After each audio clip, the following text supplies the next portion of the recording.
Mr. Speaker.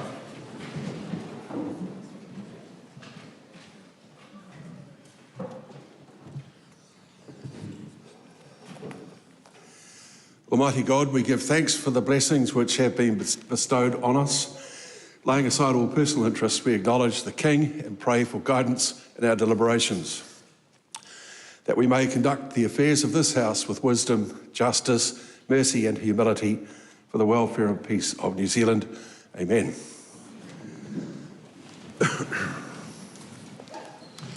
I've been advised by the Electoral Commissioner that under Section 137 of the Electoral Act 1993, Camilla Bellich has been declared to be elected a member of the House of Representatives in place of Andrew Little. I understand also that the Honourable Judith Collins is present and wishes to take an oath of allegiance. Would Judith Collins please come forward to the chair on my right?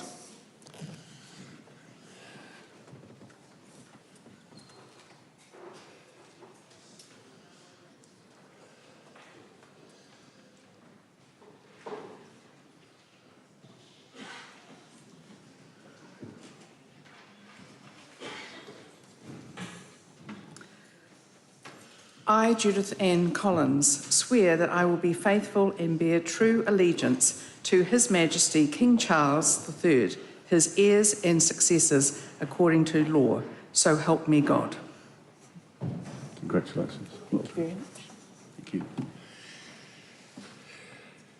I understand that Camilla Bellich is present and wishes to make an affirmation of allegiance. Would Camilla Bellich please come forward to the chair on my right?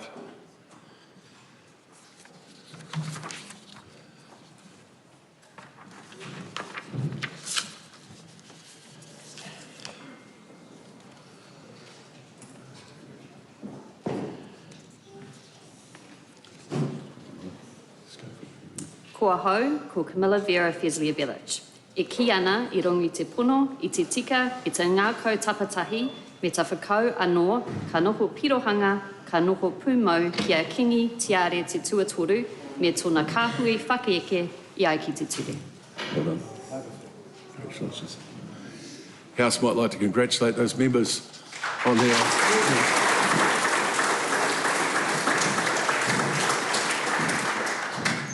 And we come now, I think, is there a government motion? Mr. Speaker, I seek leave to move government notice of motion number 4 in my name. Leave it sought. Is there any objection? No, we're in a leave process. You can't take a point of order in the middle of a leave process. No, you can't take a point of order in the middle of a leave process. So leave has been sought. Is there any objection? No, let's get us through it. I'll go one more time. Is there any objection to the course of action being followed?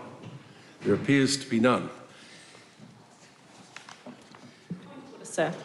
Point of order, Golders Garriman. Thank you, Mr. Speaker. I seek leave to move 2 amendments to the motion. Firstly, to add, quote, and the death of over 16,000 people in Gaza, including over 7,000 children, together with 1,200 killed in Israel on October 7th, at the end of the first point in the motion. Just interrupt the member. I don't like doing this, but there is a procedure that I'm very keen that we follow to make it proper. So if there is to be an amendment, the amendment should be made during the speech in response to the motion being put to the House. Is that during the debate, sir? Yes, it is. So I call on the Right Honourable Winston Peters to move his motion. I move that this House express grave concern at the ongoing violence in Israel and the occupied Palestinian territories. Unequivocally condemn the Hamas terrorist attack on 7 October 2023 and call for the release of all hostages. Call on all parties involved in the conflict, as well as countries with influence in the region, to take urgent steps towards establishing a ceasefire, recognise Israel's right to defend itself, acting in accordance with international law, and that all civilians be protected from armed conflict. Affirm that a lasting solution to the conflict will only be achieved by peaceful means, and that action to revive the Middle East peace process is critical. Note that the government will continue its efforts to help all New Zealanders impacted by the conflict. Speak now. Is that it? The Honourable Damien O'Connor. Mr Speaker, I acknowledge the motion being put up by the government on this tragic issue. I also move that the words that call on all parties to the conflict, as well as countries with influence in the area, to take urgent steps towards establishing a ceasefire, be replaced with urgently calls for an immediate and permanent ceasefire in Gaza and the West Bank and Israel, to put a halt to the inhumane and appalling attacks and violence so that a journey to a lasting peace can begin, and calls on countries in the area to support that ceasefire. Mr Speaker, New Zealand has a proud history of an independent foreign policy. We have, over the decades, stood up for what is right. We set up a social welfare system, Mr Speaker. We supported the set-up of the United Nations and all its principles, Mr Speaker. We supported the World Trade Organization because we know of the importance of this. Mr Speaker, there can be no prosperity without peace. We have seen that through the world time and time again. Mr Speaker, I was proud to represent our country at APEC, a joining of economies that are focused on economic prosperity. The issue of Ukraine was raised. We've been talking about that terrible situation for at least over 12 months. Mr Speaker, the situation in Gaza is absolutely appalling. No person with any ounce of moral courage can see this as anything but horrific. Nothing more than a genocide. And I call upon Israel, a nation that has been set up and seeks sympathy and support because of the Holocaust and the outrageous outcomes. I call on that nation to look at itself and to apply the same humanity to the people of Palestine. Mr Speaker, this is a critical time for the world. We cannot stand back and look at images that come to each and every one of us. Many images, many video clips, much social media coming to us. It brings tears to my eyes. It drives me to rage, to think what we can do as human beings to one another.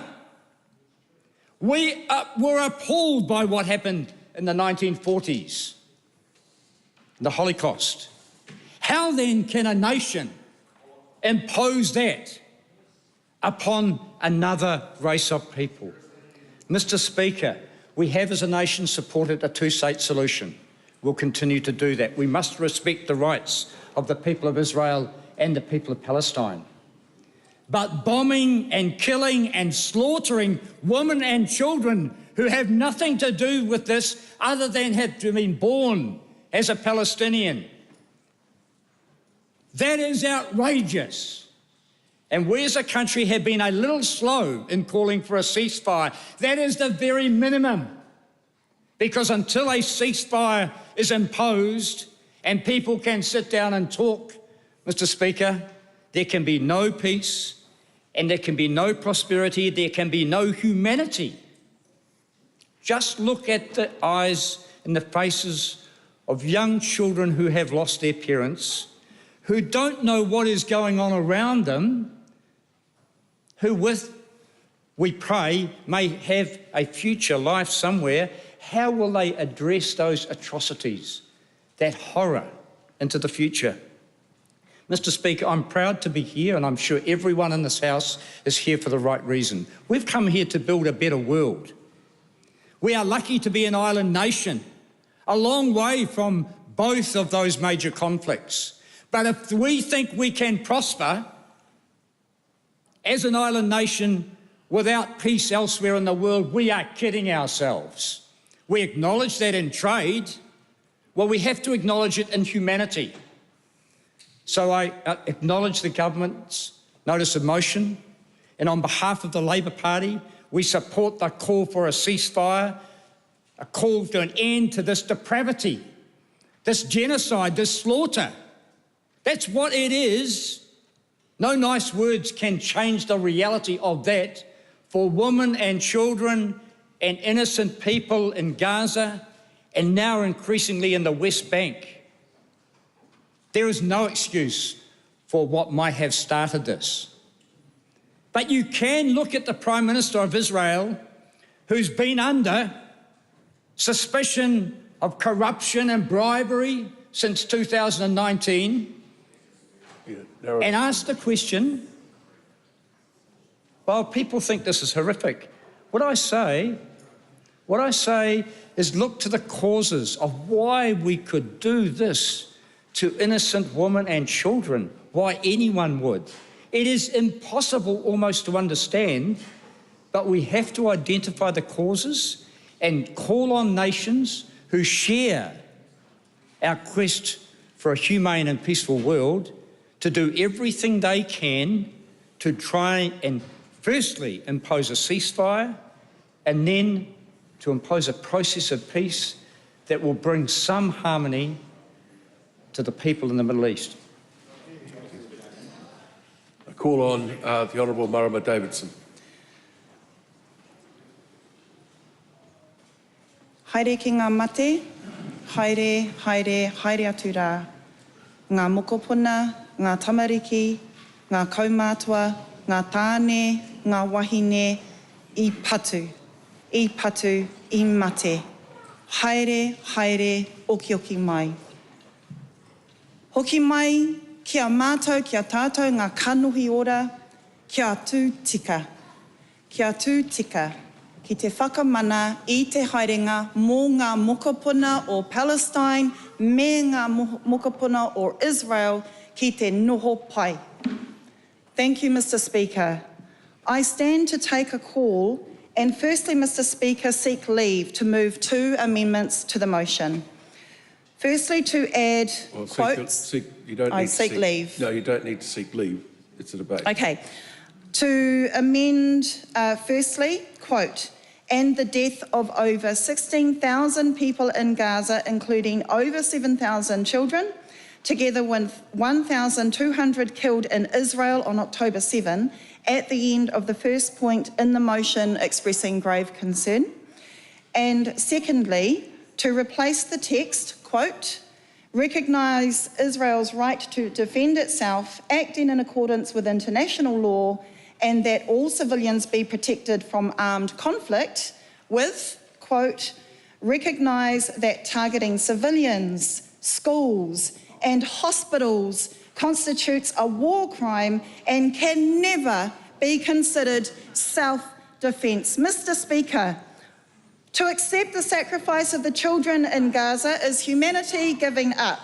This is our last chance before we delve into seeking to explain yet another utterly avoidable tragedy. This quote is from the Geneva Pillai briefing note. It is a summary said by UNICEF spokesperson James Elder, who wants to be quoted to understand the gravity and the depth and the horror of what is happening.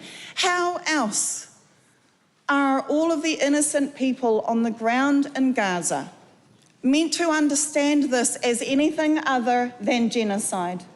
How else are the children growing up with generational trauma of their cities and their families being slaughtered and murdered supposed to receive this as anything else but the darkest oppression?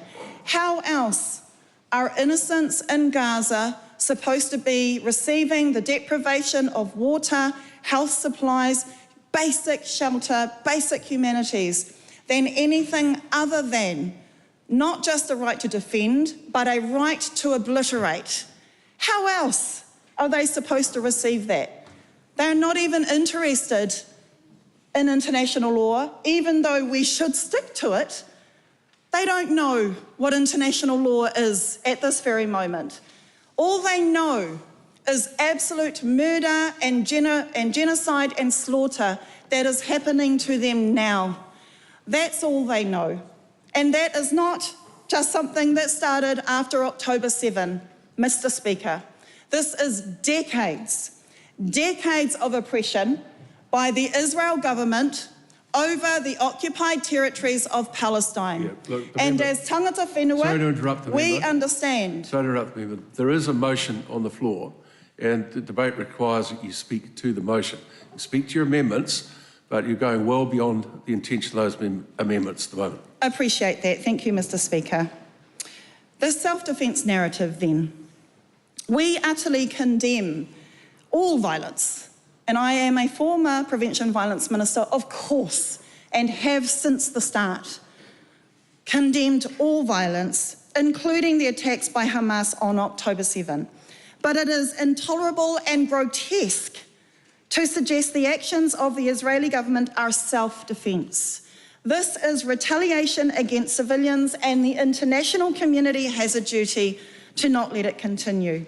Speaking to the motion then, Mr. Speaker, the size of Gaza, is it the size of Auckland, Chloe? A third the size of Auckland, and the trapped civilian population. Gaza is smaller than Wellington City. 2 million people. 2 million people in that space are there, including 1 million children, and they literally have nowhere to go. Speaking to the motion, Mr. Speaker, the responsibility of New Zealand and the international community to uphold international law, including the responsibility to prevent genocide from occurring under the Genocide Convention. Speaking to the motion, Mr. Speaker, the need for urgent and enduring ceasefire of all military and paramilitary activities in Gaza, Israel, and the West Bank. And speaking to the motion, I do appreciate, finally, a call for an everlasting ceasefire. I wonder how many more thousands of innocent people we could have saved if the world had applied that pressure and that call many, many, many weeks ago. Straight after the resumption, after the paused ceasefire, I don't know to pause for what, after the recent paused ceasefire resumed, the killing of children began again. I'm pleased to see that the Deputy Prime Minister, the Minister, has put up a ceasefire in this motion. I welcome it. I wish we as a country had have put this pressure out to the world. Many thousands of dead innocent civilians many, many weeks ago. Mr. Speaker, the support for internationally backed negotiations to secure lasting peace and uphold all of the human rights are something that we have an absolute duty, moral, legal, and political to do. And we must affirm, again speaking to the motion, that everyone living in Gaza, Israel, and the West Bank, all of them have a right to live in peace and security, and that the Palestinian people have a right to self-determination, which has been undermined by decades of occupation. I hope we all do the right thing. Thank you, Mr. Speaker. Call on the Honourable Todd McLean. Speaker, thank you. We're extremely concerned about the renewed hostilities and its disastrous impact upon civilians. And Mr. Speaker, we've called on all parties, as well as countries with influence in the region, to take urgent steps towards establishing a ceasefire. The government urged all parties to return to the negotiating table and to find a way to avoid further suffering and loss of life. Mr. Speaker, the government fully supports Israel's right to defend itself from the terrorist organisation Hamas. Israel must abide by international humanitarian law at all times, even when fighting a terrorist group which is clearly disregarding humanitarian law itself. The massive loss of civilian life and displacement of the scale seen in northern Gaza is deeply concerning, and we call again on Hamas to locate and release all hostages immediately. Hamas must cease its attack on Israel, and Hamas must cease using civilian infrastructure and its deplorable use of human shields. We continue to call for food, water, fuel, medical supplies and other humanitarian aid to get to civilians in Gaza with the utmost urgency. Mr. Speaker, the government is pleased that 20 New Zealand citizens, permanent residents and family members have now exited Gaza. We're aware there are a small number of New Zealanders that are seeking to leave Gaza, and the Ministry of Foreign Affairs officials continue to work to secure approvals for these individuals to leave. The government has also contributed $10 million to address immediate humanitarian needs. Mr. Speaker, a lasting solution to the conflict will only be achieved by peaceful means. Action to revive the Middle East peace process is critical. Call on Simon Court.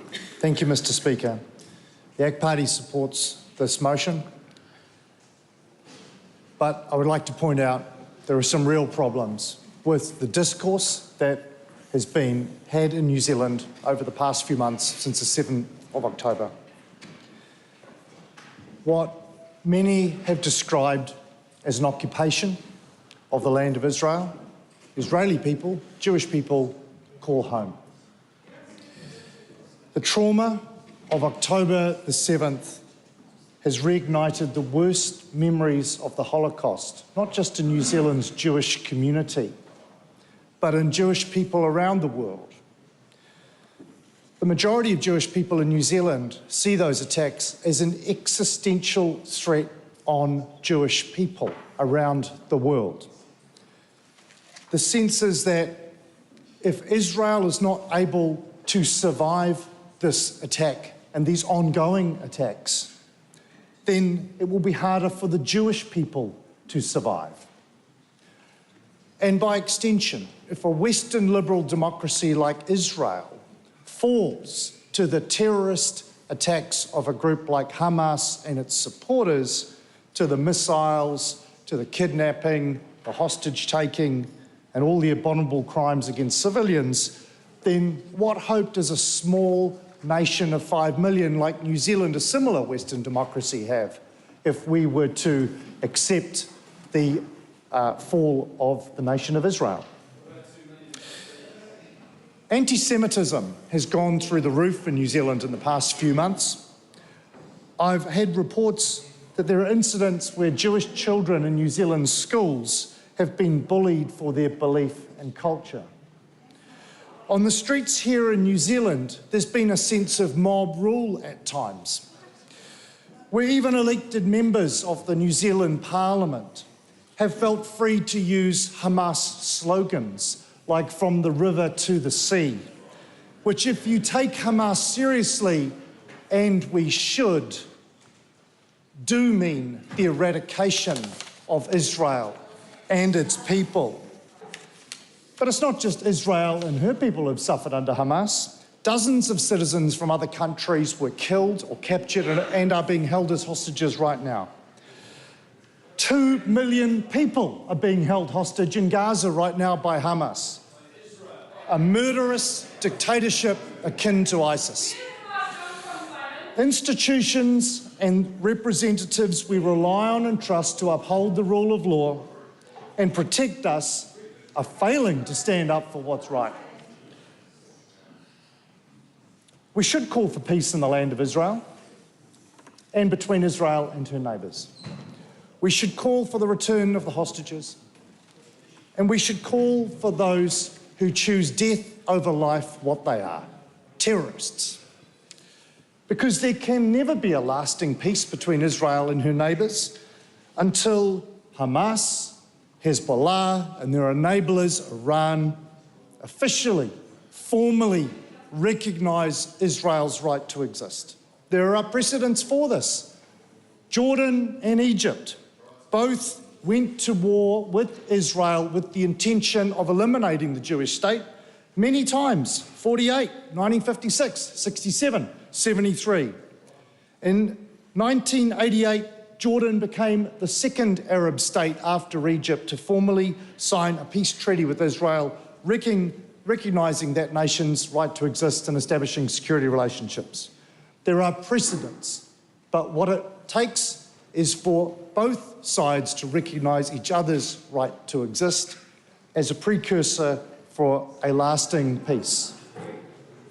So while we might debate this here in New Zealand's House of Representatives, we must also consider that when we debate the fate of peoples and nations, that we must also think about those communities in New Zealand, the Jewish community in this case, and how New Zealand's Parliament and our representatives should be supporting them while their family members are held hostage and while their country is under attack. Mr. Speaker. Thank you. I call Debbie Narawapeka. Tēnā tātou e te whare, tēnā koe e te pika.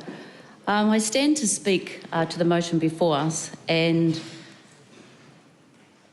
I guess the thing that we have with extremism and violence is that sometimes we become so defensive for two varying sides that we struggle to see peace. I think it's really important for us to use our influence, our sphere of influence, to always look for and find peace. Violence breeds violence, and violence emboldens violence. This afternoon, maybe about 12ish, I made my way back to Parliament to be able to be here in the House. And I experienced the violence of those who are supporting pro-Israel in man-up costumes, who swamped my car, who put their Israel flag all over my windscreen so I couldn't get out and get here. Yeah, I normally have my whānau. All due respect to the member, that's very pleasant. Excuse me, not very pleasant for the member, but I think please stick to the motion. I will. There wouldn't be the first person who's had an offensive flag draped over their windscreen. I normally have my mokopuna, thank you, Te Pika. I normally have my mokopuna in the car and got to experience what it must be like when you're ambushed and you're living peacefully and you just want to get by from one place to the other.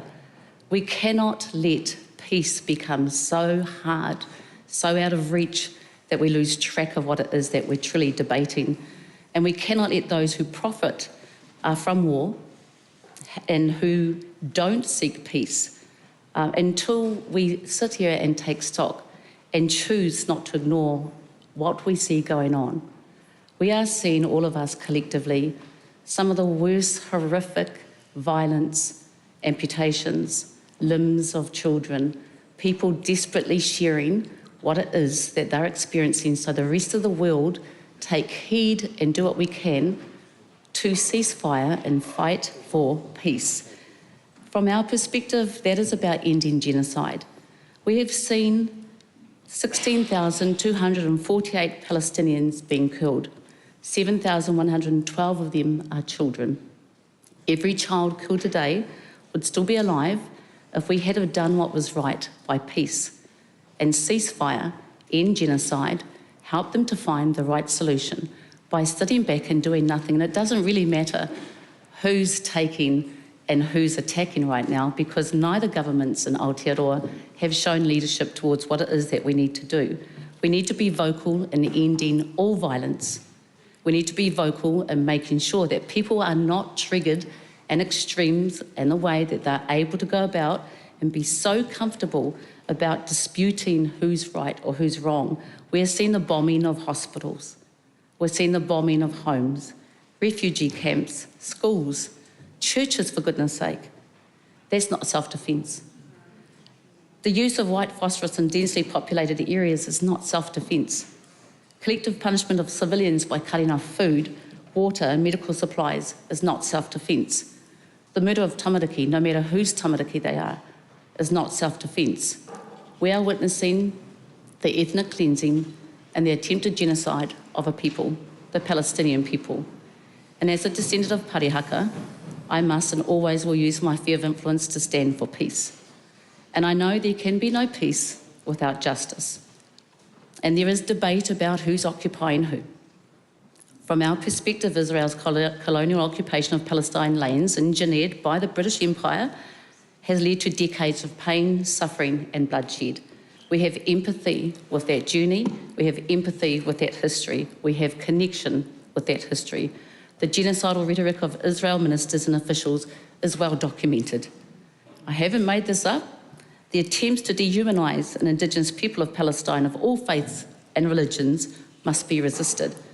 Western countries are simply in denial about the long-term aggression because it's too close to home. We're still not comfortable talking about our own history, our own ancestors, and some of the good and the bad and the ugly decisions that they have put us into today. The conflict simply did not start on October the 7th. And I will never, ever accept this House normalising violence experiences and saying it's okay, we've had this happen here before. It's never okay. It's never okay. So Te Pāti Māori is happy to stand in support of this motion, though we've just had another one of you, for a ceasefire, and ask the government what next.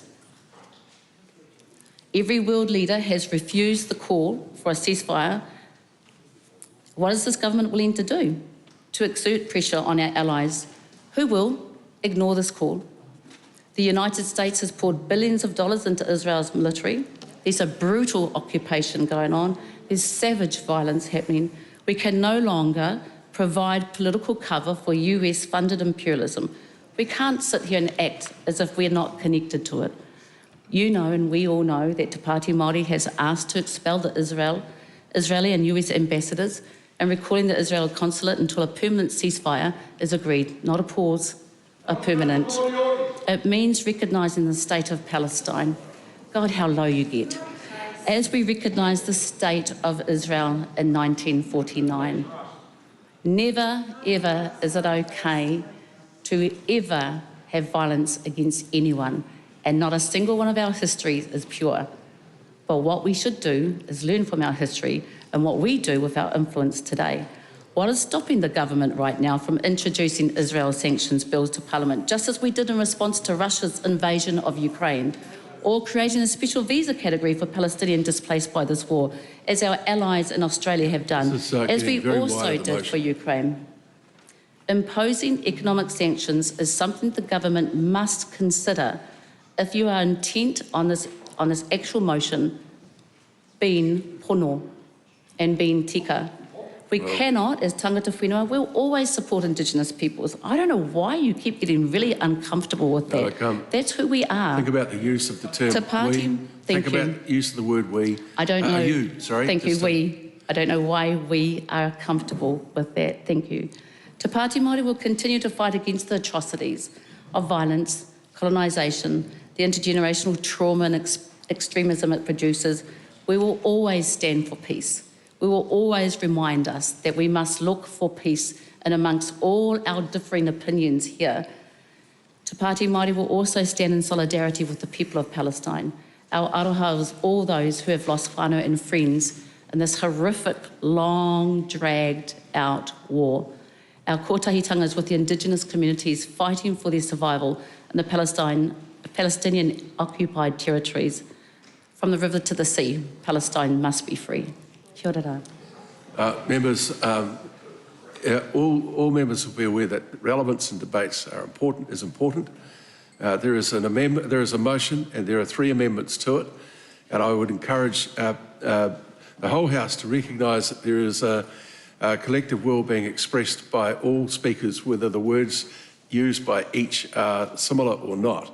So it's not my intention that this will be a debate that goes on for any lengthy period of time. I call on the Honourable Phil Twyford.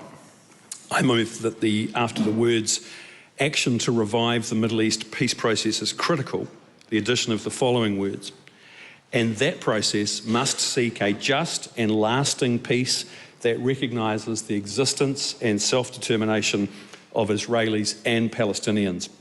We call for the establishment of a free and independent Palestinian state as part of a 2-state solution, with both nations having secure and recognised borders where all citizens enjoy equal rights and freedoms."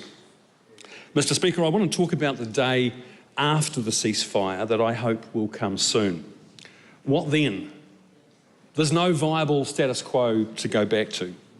Palestinians weren't safe before, Israelis weren't safe either. The place was a powder keg. There is no military solution to this problem. Not when you have 4 generations of Palestinians living in refugee camps.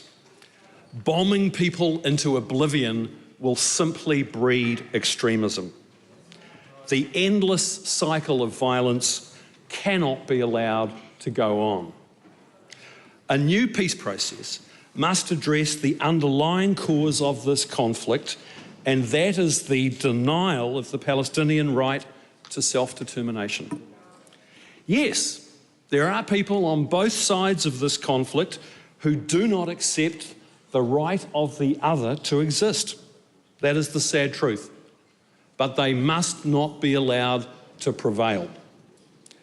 The only way, the only pathway for peace is for Israel and the Palestinians, in the context of an internationally supported peace process, to agree the establishment of a free and independent Palestinian state.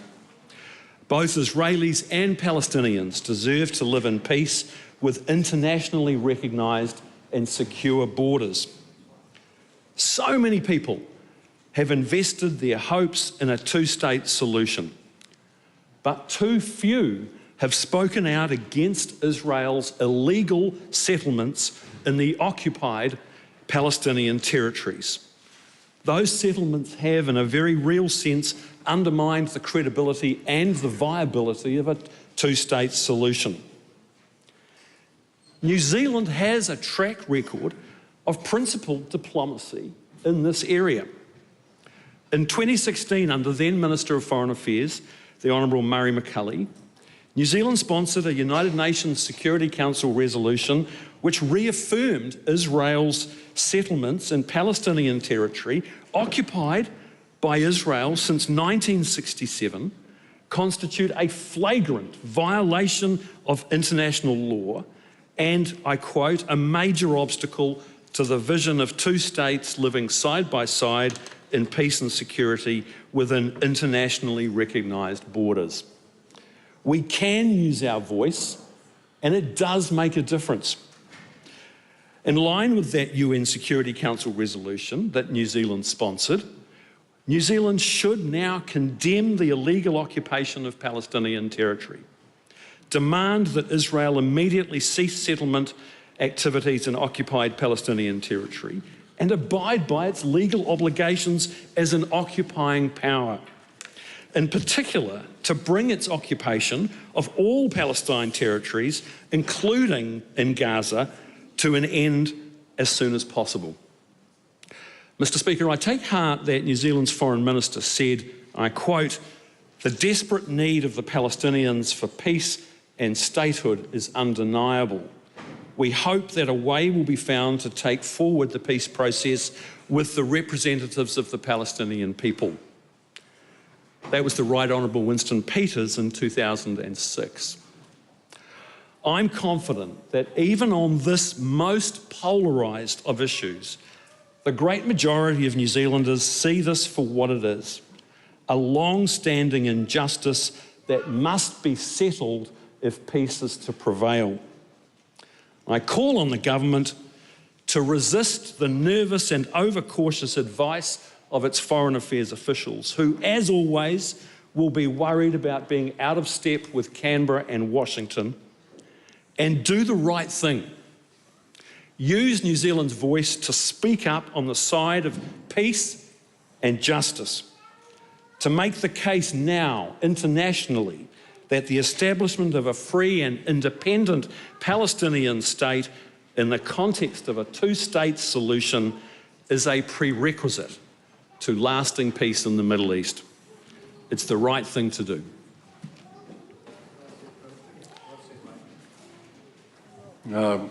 Call on the Honourable Willie Jackson. Mr. Speaker, firstly, can I support the Minister's motion and add, I move after the words, "all civilians be protected from armed conflict," the following words be added, "and express deep concern that the actions of the Israeli Defence Force are disproportionate and indiscriminate." Mr. Speaker, like others today, I share a concern with what has been happening in the Gaza. I find it almost too hard to listen to and to watch on TV as we see the daily atrocities being rolled out. I know, Mr. Speaker, that some people have gone a bit wider in this debate, but I think the the House should remember that the Palestinian people have been under occupation for almost 75 years. 75 years, Mr. Speaker. They have waged a struggle against a government in their own land. And Mr. Speaker, whether we like it or not, it's a strategy that's been dubbed an apartheid strategy by many around the world. When you have those type of conditions every day, those types of pressures, it is the most horrific way for people to live. Of course, Mr. Speaker, that's no excuse for what Hamas did. But the problem is we keep getting reminded of this background. However, there's no doubt that Israel had a right to respond. I don't think anyone in this House would support the Hamas response. No one in this House would support the Hamas response, the Hamas initiative, but we cannot support the Israeli response. In the 8 weeks of the conflict, thousands of Palestinians, the majority of them women and children, Mr. Speaker, have been killed. The lives of these victims have been changed in a second. Horrific scenes of lives destroyed, children whose parents, siblings and grandparents have been killed are still missing and buried in the rubble. There are a few places to go in terms of safety. It's a daily nightmare for people there. Just listening to the stories this morning, people are just dying in the open, Mr. Speaker. No food, no shelter, no nothing. It requires a strong response. I compliment the Minister for this initiative, but we think, as Phil Goff has said, we can go wider, we can be a bit stronger here, and we can stand up against the rest of the world. I want to, Mr. Speaker, go to an area here because Debbie Packer was talking about what was happening outside. I think it's important for the House to know that the Māori response is not what you see outside. The Māori people are getting mixed up with this Destiny Lott and Brian Tamaki. The Māori activist movement was inspired by the Palestinian situation, Mr. Speaker. They were inspired by Arafat.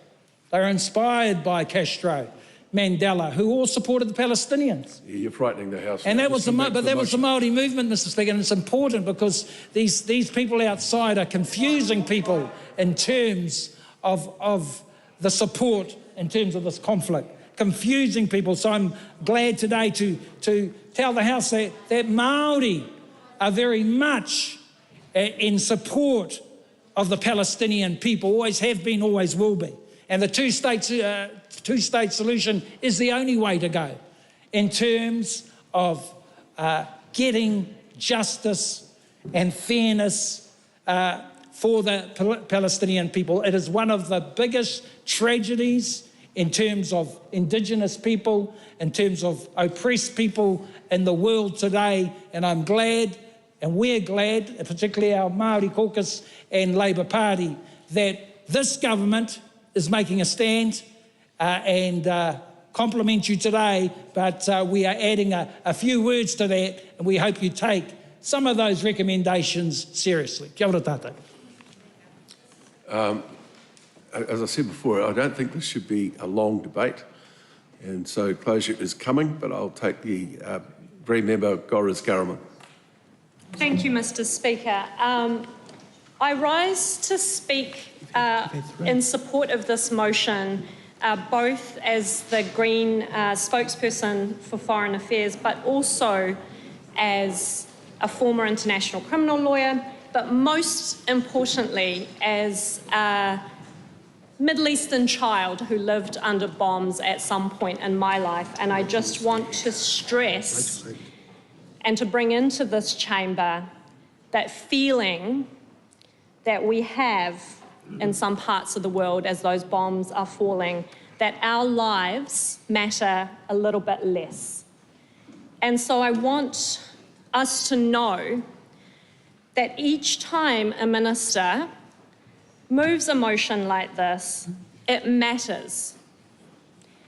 It matters that our government has finally said that word ceasefire. It matters that until now, both the caretaker government and our incoming Prime Minister failed to call for a lasting ceasefire. A humanitarian pause while a bit of rice and water is brought in, and 2 days later the bombs begin again, feels like that blackout that I and my family felt when the Iran and Iraq war was going on, that feeling that there are those around the world who don't care, and that there are those, as we know today in relation to Palestine, who might be profiting from wars that happen, that cause our loss of life, our loss of limb, our loss of access to the most basic amenities. And I want to hold, as our Green Amendment holds, that incredible loss of life that disproportionately has impacted the children of Gaza. 7,000 that we know of.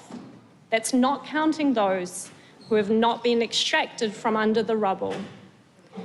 I want to hold, in noting that number and introducing it into the motion, that each one of those children would have had their favourite toy, or their favourite subject at school. They might have been a little bit loud or a little bit quiet or naughty. They would have been somebody's everything. That they're not just numbers. And that it matters that our leadership speaks for peace.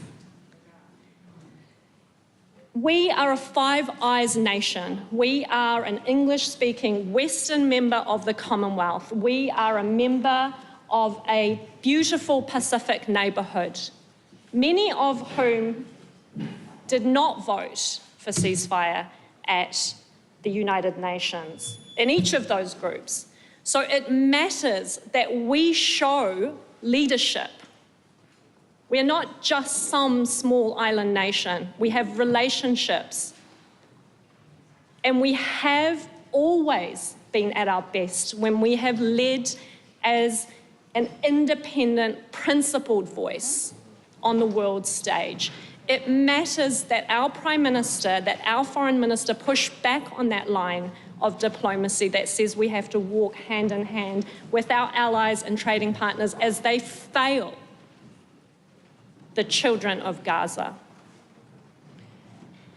So I seek, on behalf of those who are struggling under that blanket, blind ban on social media or even power and water, that we keep using our freedom to show that leadership, to keep standing for peace, not just through this motion, not just today, but to keep holding our allies to account, because the world is failing Gaza right now, and it feels dark, and it is not what the people of New Zealand expect of us. Those people out there, they are watching and they expect leadership.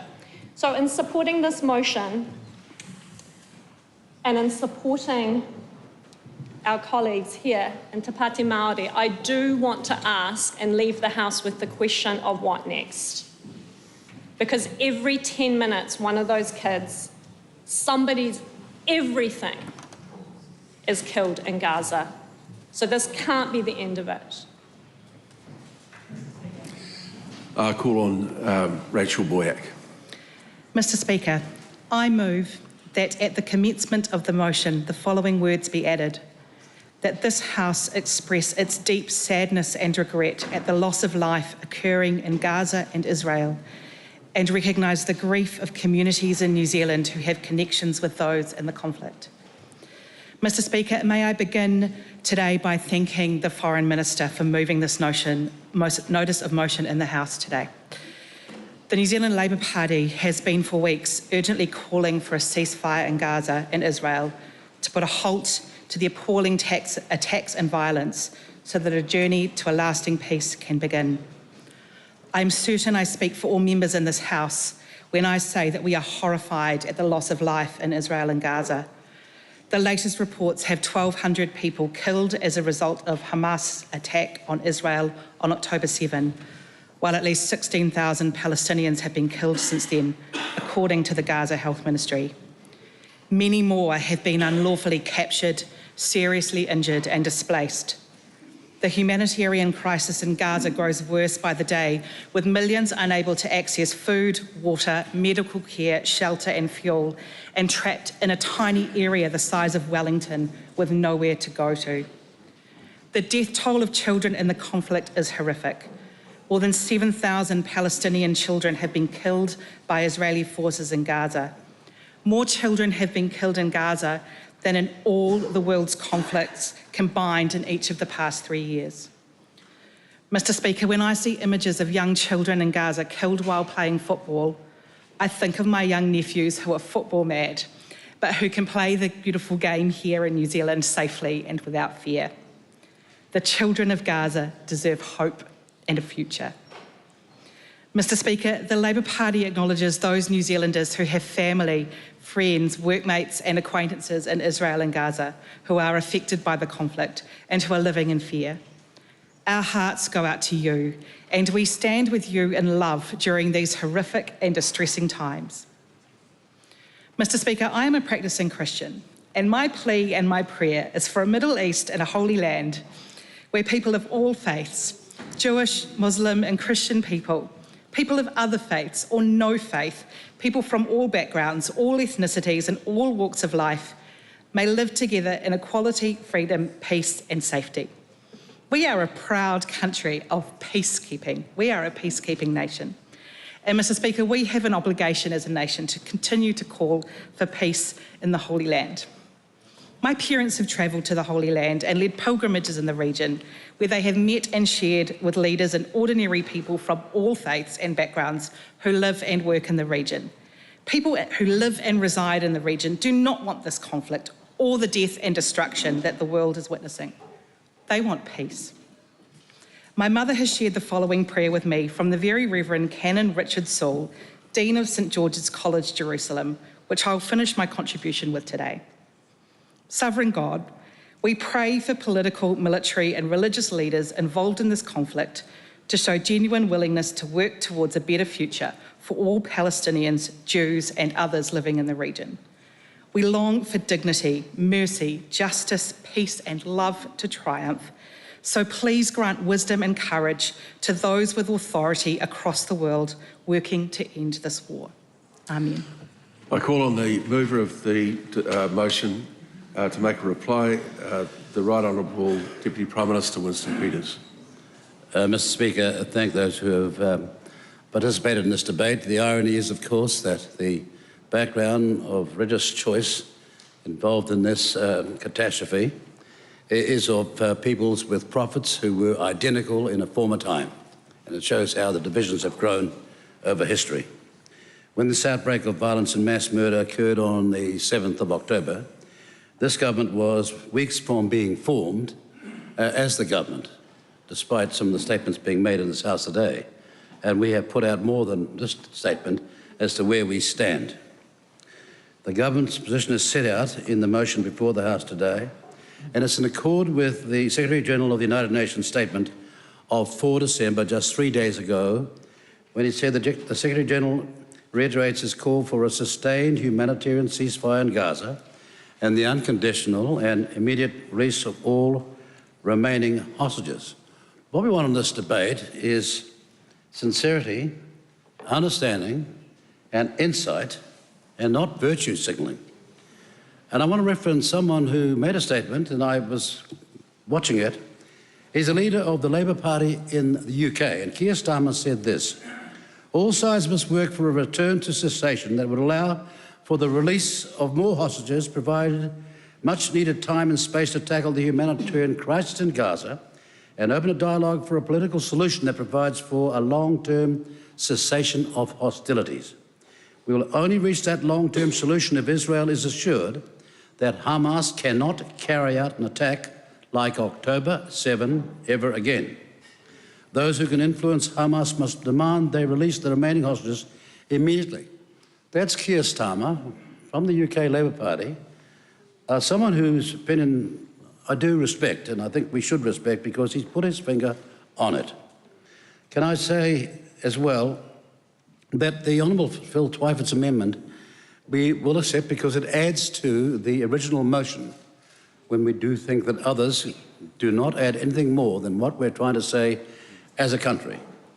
Can I just make one very clear point here in today's debate, which was politicised, and that's this. There were people living here, and there were only 3 examples in the whole history of humanity practising peace and non-violence, and they were on the Chatham Islands, and they were called the Moriori.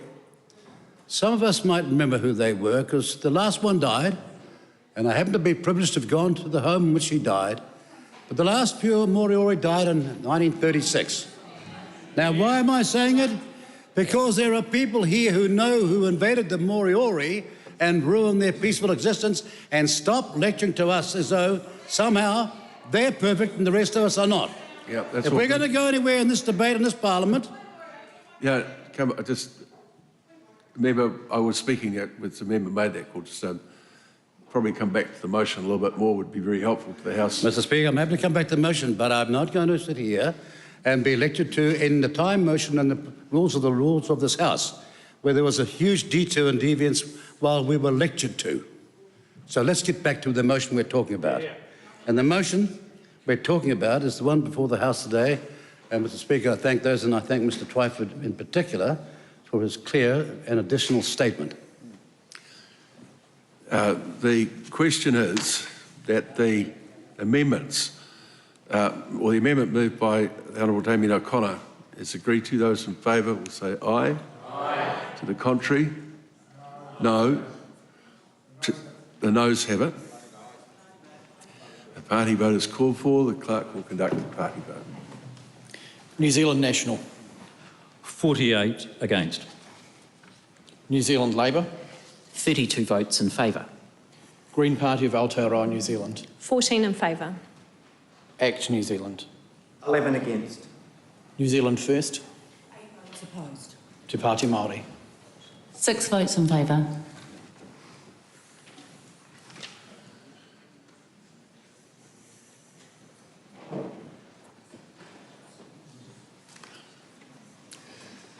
Thank you. The ayes are 52.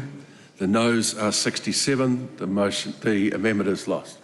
Come now to amendments by Marama Davidson. Marama Davidson, I understand, has circulated another copy, but that is out of order. So we'll put the original motion as moved in his speech. Those in favour will say aye. Aye. Those against will say no. No. The noes have it. The motion is lost. The clerk will conduct the party vote. New Zealand National. 48 votes against. New Zealand Labour. 32 votes in favour. Green Party of Aotearoa New Zealand. 14 in favour. ACT New Zealand. 11 opposed. New Zealand First. 8 votes opposed. Te Pāti Māori. 6 votes in favour.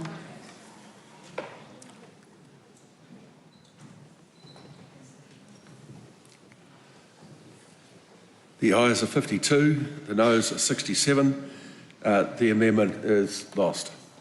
Come now to the amendment by the Honourable Phil Twyford. The question is the amendment be agreed to. All those in favour will say aye. Aye. The contrary, no. The ayes have it. The amendment is passed. We come now to 2 amendments that are subsequent. That's one from the Honourable Willie Jackson and one from Rachel Boyack. Given that Phil Twyford's amendment has just passed, there's a question about whether they are still in order. Do those members wish to proceed with those amendments? Okay, fair enough. Amendments in the name of the Honourable Willie Jackson. All those in favour say aye. Aye. To the contrary, no.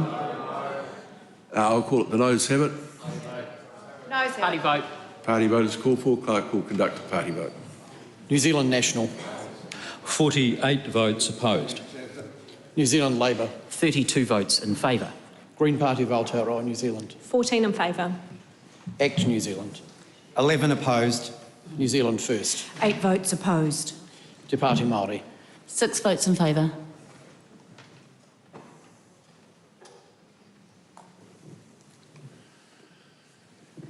The ayes are 52, the noes are 67. The amendment is lost. Come now to the amendment of Rachel Boyack. All those in favour will say aye. Aye. All those opposed will say no. No. Noes have it. A party vote is called for. Clerk will conduct a party vote. New Zealand National. 48 votes opposed. New Zealand Labour. 32 votes in favour. Green Party of Aotearoa, New Zealand. 14 in favour. Act New Zealand. 11 opposed. New Zealand First. 8 votes opposed. Te Pāti Māori. 6 votes in favour.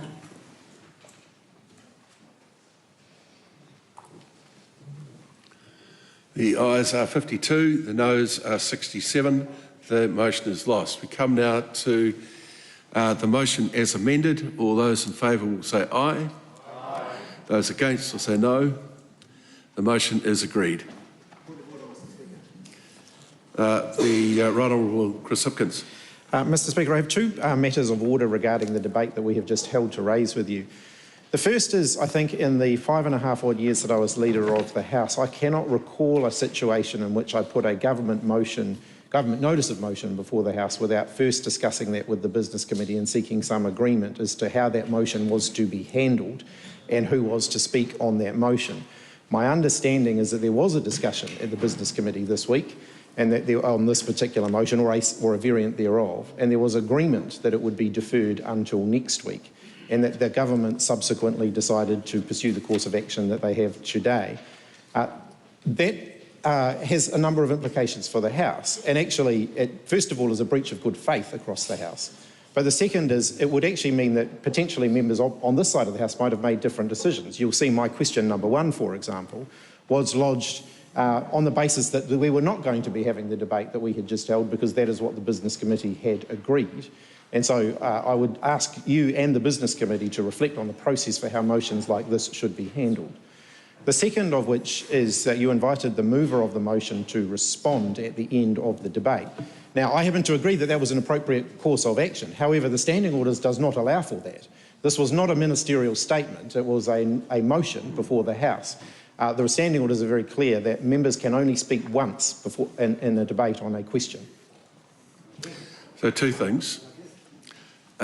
Firstly, you know that I'm a strong supporter of the Business Committee, believe it should work appropriately. The question discussed at the Business Committee was a matter of leave that was proposed, not the motion. So I don't think the Business Committee can be too much criticised for others' actions beyond that. The second thing is Standing Order 129 does provide for the response in a debate like this. I thank the member for his contributions. I have received a letter, I think I'm supposed to stand for this, from the Honourable Marama Davidson and for Golrins Garriman seeking to debate under Standing Order 399 the government response to the escalation of conflict in Gaza. I think given the debate that we've just had, I'm going to decline that request for an urgent debate on the basis we've just had a very full discussion on that matter. Call on the Leader of the House to make the business statement. Thank you, Mr Speaker. Next week, the House will consider legislation under urgency to progress the government's 100-day plan. Legislation to be considered will include the Reserve Bank of New Zealand Economic Objective Amendment Bill and the Fair Pay Agreements Legislation Repeal Bill. And there will be a continuation of the address and reply debate, including members' maiden speeches. Honourable, yes. Yeah, it is honourable. Yeah. Honourable Kira McAnulty. Thank you, Mr Speaker, and I thank the Leader of the House for that. I've got a couple of questions. One, when can we expect to see copies of the bill? And when the urgency motion, the bills, when the urgency motion is confirmed, can the Leader of the House confirm that there will be bills that are doing new things rather than just repealing other things? In relation to the copies of the bills, as soon as they are available and the government wishes to make them available to the opposition. And in relation to the second part, the House is, it's always worth the House's time repealing dumb legislation. Mr Speaker, following discussions, I haven't checked this with the Shadow Leader of the House, but following discussions with the Greens, I wonder if I might just beg the House's indulgence to move government motion of notice to do number 1. Try again. Notice of motion. Notice of motion, number 1.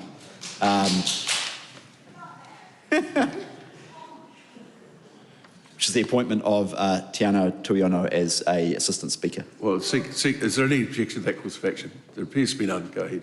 I move that government. I move that Tiana Tuiono be appointed Assistant Speaker. Mr. Speaker, Mr. Tuiono has been a Member of Parliament for the last 3 years. He has served with distinction as a Green Party representative and a spokesperson across a range of portfolios. I've got a long list. I won't bother the House's time with them, but he has served in a variety of capacities and on a variety of committees. And I think I'm right in saying that this is the first time the Greens will have an Assistant Speaker in the Parliament. So it is a noteworthy occasion. Thank you. Thank you very much. I think we should congratulate the member on his appointment there.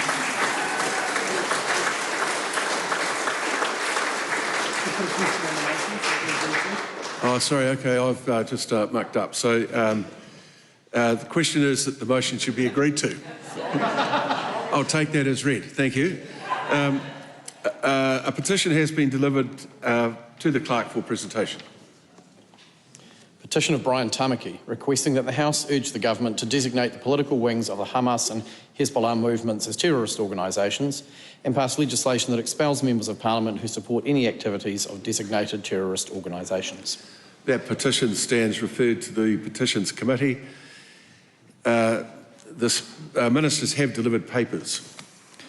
Report in relation to selected non-departmental appropriations for the year ended 30th of June 2023, Digital Economy and Communications Portfolio, Vote Business Science and Innovation.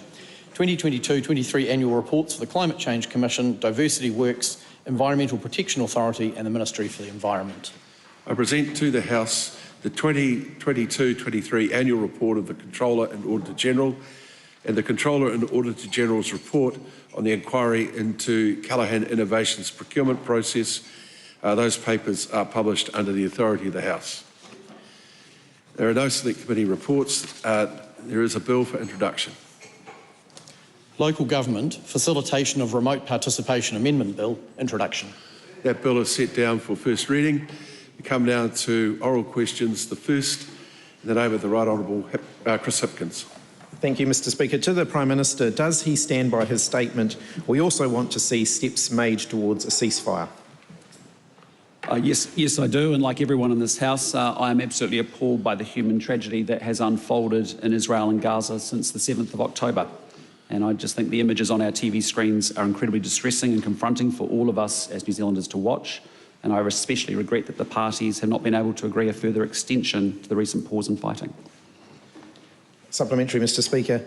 Does the government support calls for an immediate and permanent ceasefire in the war in Gaza? If not, why not? Well, we would like to see a ceasefire, but in order to achieve a sustainable ceasefire, as the member well knows, both sides actually need to be able to do so. And that means that they both have to agree to be able to put down their arms. They both have to actually agree to cease fighting across the whole area of the conflict in Gaza and in Israel. And both parties actually need to commit to a political process and a peace process to resolve their differences. And both sides need to take those steps in order to get those conditions in place. Supplementary, Mr. Speaker. So is it the government's position that New Zealand should only call for a ceasefire once it's already happened? No, I've been very clear. We would like to see a ceasefire, but it requires both parties to actually make that a sustainable action and ceasefire. Supplementary. Does the government support an immediate, durable and sustained humanitarian truce as called for in UN Resolution 2712? Yes, we do. Supplementary question. What's the difference between that and an immediate ceasefire? As I said, we want to see a ceasefire that takes place. It requires conditions on both sides to be adhered to, as I've outlined. Point of order, Mr. Speaker. Mr. Speaker, I asked the member what the difference between what the government does support and what it doesn't support is, and he hasn't addressed that. Supplementary question. No, I'm ruled on the point of order here. It's my first one.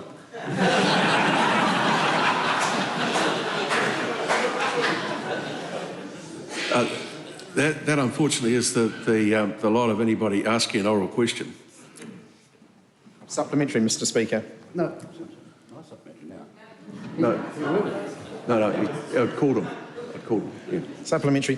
What is the difference between an immediate, durable and sustained humanitarian truce and an immediate, permanent ceasefire? Look, as I've said before, we would like to see an enduring, sustainable ceasefire. Yeah, we would all like to see that in this country. But the reality is, for a sustainable ceasefire to take place, you need both parties to agree to it. Right on, Winston Peters. Could I ask the Prime Minister as to whether or not the New Zealand government, the new government, added its name to the UN statement, and wouldn't any informed member of Parliament in this country know that? Yes, we did. Chris Hipkins, right on, Chris Hipkins. Why won't the New Zealand government call for an immediate and permanent ceasefire when more than 16,000 people have died, the great majority of them civilians, and that is continuing as we speak? As I've said, we would all like to see a sustainable ceasefire, but it actually requires urge all parties to actually make the conditions to make that happen. And for that to happen, we actually need to see, for hostilities to cease, Hamas needs to actually cease its attacks on Israel, it needs to stop exploiting civilian infrastructure and using civilians as shields, it needs to locate and release all the remaining hostages. And on the other hand, we actually need to see Israel respecting the laws of humanitarian law and war, and we need to make sure that they're actually ensuring that innocent civilians are being protected. They need to make sure that their civilians have access to food and fuel and resources and medical supplies. And we also need to make sure that the essential loss of life that we saw in the north doesn't take place in the south. So there are responsibilities on both sides of this equation. There are responsibilities on both parties to make sure we get an enduring, sustainable ceasefire. Thank you, Mr. Speaker. Is he concerned that under his watch, Aotearoa is failing to meet our legal obligations to act to prevent genocide, to protect the rights of children, and to act in the interests of global peace and security where war crimes are alleged? That's to act. We have supported UN resolutions and we will continue to do so. We are calling on both parties to actually come together to make sure that we get a sustainable ceasefire in place. Come now to question number 2 in the name of Catherine Wedd. Thank you, Mr. Speaker. My question is to the Minister of Finance. What recent reports has she seen on the New Zealand economy? It's going to be a whole lot better, though. Mr. Speaker, the reports I have seen confirm that our government has inherited very challenging economic conditions.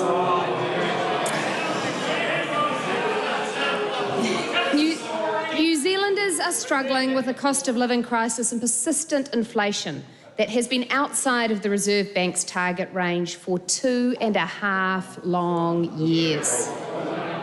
The official cash rate is at its highest level in 15 years, pushing mortgage interest rates over 7%. The government books are in deficit and are burdened by more debt than at any point since 1995. Average tax rates for working people have risen, and in the past year, per capita growth completely stalled. Mr. Robertson, it's time for policies that back growth and investment, that reduce the tax burden on working people, and that restore discipline to government spending, and that's exactly what our government will do. Supplementary. What state does the pre-election economic and fiscal update suggest the books are in? Terrible shape. Mr. Speaker, the pre-election economic and fiscal update showed that New Zealand is expected to run a deficit of $11.4 billion this year. Since 2017, growth in government spending has vastly outstripped growth in revenue, driving a very large deficit. Previous promises made by the outgoing Minister of Finance to reduce government spending after the pandemic, those promises were broken, with government spending this financial year substantially higher than at any time during the pandemic, including periods where large parts of the country were locked down and businesses forcibly closed. Having inherited strong surpluses in 2017, the previous government delivered years of fiscal deterioration, and our government's job will be to deliver the necessary repair. Supplementary question. What reports has she seen on the outlook for Kiwi dairy farmers? Well, Mr Speaker, I know that member and many of her constituents understand that farmers remain the backbone of this country. And they finally have a government that is committed to reducing the burden of regulation that was piled high by the previous one. Dairy farmers across the country will be pleased with the news today that Fonterra have increased their forecast farm gate milk price by 25 cents to $7.50. Better times ahead. Supplementary question. Yeah, good. Just wait till I actually call you, if that's okay. So, Catherine Weed. Thank you, Mr Speaker. Has she seen ANZ's latest business outlook report, and what does it indicate about the mood of New Zealand business community? Oh, yes, I have, Mr Speaker. And our government might have inherited challenging economic conditions, but clearly our election has given many reason for hope, because ANZ's business outlook shows business confidence is already higher than at any point during the last government's tenure. In fact, it is at its highest level since March 2015. This is obviously an indictment on the last government's disregard for the business community, but furthermore, it is an endorsement of this government's plan to bring costs down on business, remove unnecessary regulation, deliver tax relief and beat inflation. After years of stagnation under Labor, there is a big job to do. For 6 years, Kiwis have felt the pain as our country's economy has crawled along under the weight of a red tape-loving, big spending, big taxing, fiscally reckless government. And I am proud to say that we now have a government that is committed to getting our economy back on its feet. Order. Point of order, Kieran McAnulty. Thank you, Mr Speaker. Just wondering if the Speaker's rulings that have been applied consistently over many years, that governments cannot ask themselves a question for the purpose of attacking the opposition, is still in place. Yes, that's quite right, and I'll be more vigilant on future occasions. Supplementary. The Honourable Grant Robertson. Can the member tell the House, the Minister tell the House, what the projected net debt for New Zealand was in the preview that she mentioned in her supplementary question? Mr Speaker, what I can tell the House is that net debt has gone in New Zealand. Government debt has gone from 5.4 billion up to 100 billion. Grant Robertson. Speaker, I asked a specific question of the member. She clearly doesn't know the answer to that specific question. She's now using that question to attack the opposition. That is against many Speakers' rulings in the past. Well, that may be something you anticipated, but she was only less than 10 seconds into that answer. Well, I didn't take it as an attack, so I've asked the Minister in her answer not to make an attack on the opposition. It's not appropriate to stick to the facts. The facts always speak for themselves. Nicola Willis. Net debt in the pre-election fiscal update can be found in the pre-election fiscal update. And I wonder if the member paid as much attention to that figure when he was spending New Zealanders' hard-earned money with wild abandon as he is today in this House. And if only he had, Mr Speaker, then we wouldn't be in a position where our debt as a country is higher as a proportion of our economy than at any point since 1995. Thank you. The Right Honourable Winston Peters. Could I ask the Finance Minister as to whether or not all the recent economic and inflation evidence suggests that Labor on their own couldn't run a proverbial and you know what? No, that's not a question. Not a question. It's an interesting question for you, but not for the House. Call on the Honourable Marama Davidson. Thank you, Mr. Speaker. My question is to the Prime Minister. Does he stand by all his government statements and actions? Yes, I do, and particularly my statement yesterday that New Zealand is under new management. And that we are here because we are the parties that can get things done for New Zealanders. And we are focused on three things: rebuilding the economy, restoring law and order, and delivering better outcomes for New Zealanders. Does he stand by his commitment to remove the ban on new offshore oil and gas permits? And if so, does he agree with the Parliamentary Commissioner for the Environment that a thorough analysis of the costs and benefits of removing the ban should be undertaken before any legislation is introduced? Yes, I do.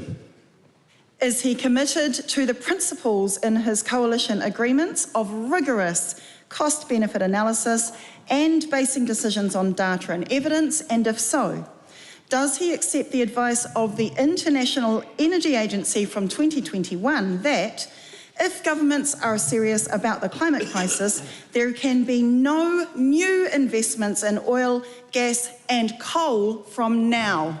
Yes, we do support rigorous cost-benefit analysis. Is the International Energy Agency's expert scientific and technical analysis wrong? It's very obvious to us that New Zealand needs transitionary energy sources, and gas is a good part to doing that. What would he say to Vanuatu's Climate Change Minister Ralph Regenvanu, who said in relation to his government's plan to reopen oil and gas drilling, quote, "We call on them not to do it. To be in line with Paris, the 1.5 degree target, the science says you cannot do new fossil fuels." We're deeply committed to delivering on our climate change goals and commitments, but we believe that gas is better than coal. Does he agree with Christopher Luxon, CEO of Air New Zealand, former, that, quote, "We risk losing our social licence to operate if we do not genuinely address climate change," end quote? And if so, does he accept that reopening oil and gas drilling would mean failing our Pacific neighbours and our mokopuna? I agree, Christopher Luxon's a very smart man. Sweet. Call on the Honourable Grant Robertson, question 4. Mr. Speaker, my question is to the Minister of Finance. Will the tax cut package promised by the government in the speech from the throne be self-funding? If so, what specific revenue measures will be used to fund it? Mr. Speaker, yes. I continue to seek advice from officials on the implementation of tax changes as part of the budget process. I am still receiving advice on tax policies, and the details of any specific revenue measures the government may choose to pursue are yet to be finalised. Supplementary question, Mr. Speaker. Can the Minister confirm her earlier statement that revenue from rolling back the previous government's smoke-free policies will be used to fund the tax cut package? As I say, I am still receiving advice on tax policies, and I do not intend to get ahead of final government decisions. Supplementary question, Mr. Speaker. Can the Minister confirm her statement made to the media that revenue derived from rolling back smoke-free changes will be used to fund tax cuts, or has her position on that changed? We consider a range of issues around tax on an ongoing basis, and information about those will be released at an appropriate time, said one Grant Robertson on the 2nd of May 2023. The difference between my approach and the Minister's approach is I'm not hiding a sneaky wealth tax or CGT when I answer these questions. Mr. Speaker, supplementary question. Is she now regretting saying that the government's tax cut policies would be paid for by rolling back the smoke-free law changes? To quote a member of this House I admire very much, one Judith Collins, I regret very little. Oh my God. Supplementary. So that was actually Edith Piaf, if I remember correctly. Supplementary question, on what date will New Zealanders know how she is paying for the tax cuts that she has promised them? They will know in due course, and I'm sorry to say it, but I doubt that the member will be the first to know. So can she confirm that she is telling the House she doesn't know how she's paying for her tax cuts, and she doesn't know when she's going to be able to tell New Zealanders what kind of tax cuts they will get or how they will be paid for. Mr Speaker, as I said in answer to the primary question, which the member may not have listened to, yes, the tax reduction package promised by the government in the speech from the throne will be self-funding. And I'll tell you what else it'll do. It'll put real cash into the bank accounts of working people, bank accounts that have been eroded by a cost of living crisis presided over by that member who overtaxed them, spent their money badly and left the economy in tatters. Question number 5, Debbie Naurewa-Packer. Tēnā koe. To the Prime Minister, does he stand by all of his government statements and policies? Yes, I do, and in particularly our commitment to lifting educational achievement by removing distractions like cell phone use in the classroom to ensure that young people receive the quality education they deserve and lets them live the life that they ultimately want.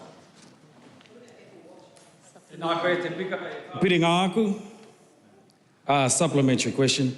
Katu Maya ia Wait on, I'll call you, eh? Oh, kia ora. Yeah, so you've just said you want to call, just do it again. Mr Speaker. Tēnā koe te pika.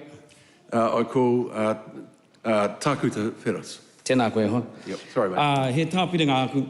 Katu Maya ia ki tana kaupapa here kia tukuna te tiriti o Waitangi. Kia aro hai hia kia pōtingi e te motu whānui. Me te mōhio iho ki te māwehe. Me te kino ka whai mai muri. Does he stand by the policy to leave the door open to a referendum on Te Tiriti o Waitangi, knowing full well the division and chaos that will cause? What we have agreed as a government that we will pursue a treaty principles bill to select committee, and that's as far as it will go. Supplementary. A point of order, Right Honourable Chris Hipkins. Mr Speaker, with all due respect to the member's question, I think he was asking about a referendum, not about a treaty principles bill. Well, does the Prime Minister wish to say more to that question? We have not committed to a referendum. Good. Supplementary. Call, apologies here. Taku Tai Tashkim. Tēnā koe te pika.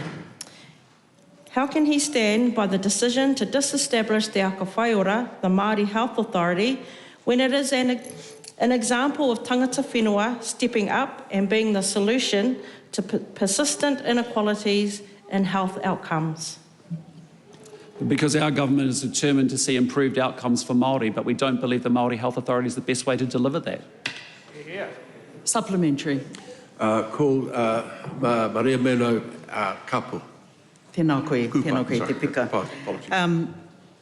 What is his response to experts in child protection who have made it very clear that removing Section 7AA from the Oranga Tamariki Act will lead to many more tamariki Māori being severed from whakapapa, an outcome that is inherently harmful and assimilationist? Tēnā te pātai, tēnā koe. The primary responsibility for the state to look after vulnerable children is to make sure that their well-being comes first and foremost above everything else. I call Hana Rafiti Maipe Clark. E te pika, no whea tana tikanga parahau, hei turakina I te ture auahi kore o Aotearoa, e kōkiri nei te ao, ka mutu, ko te oranga o te iwi Māori, hei utu I ngā take o te hunga whai rawa.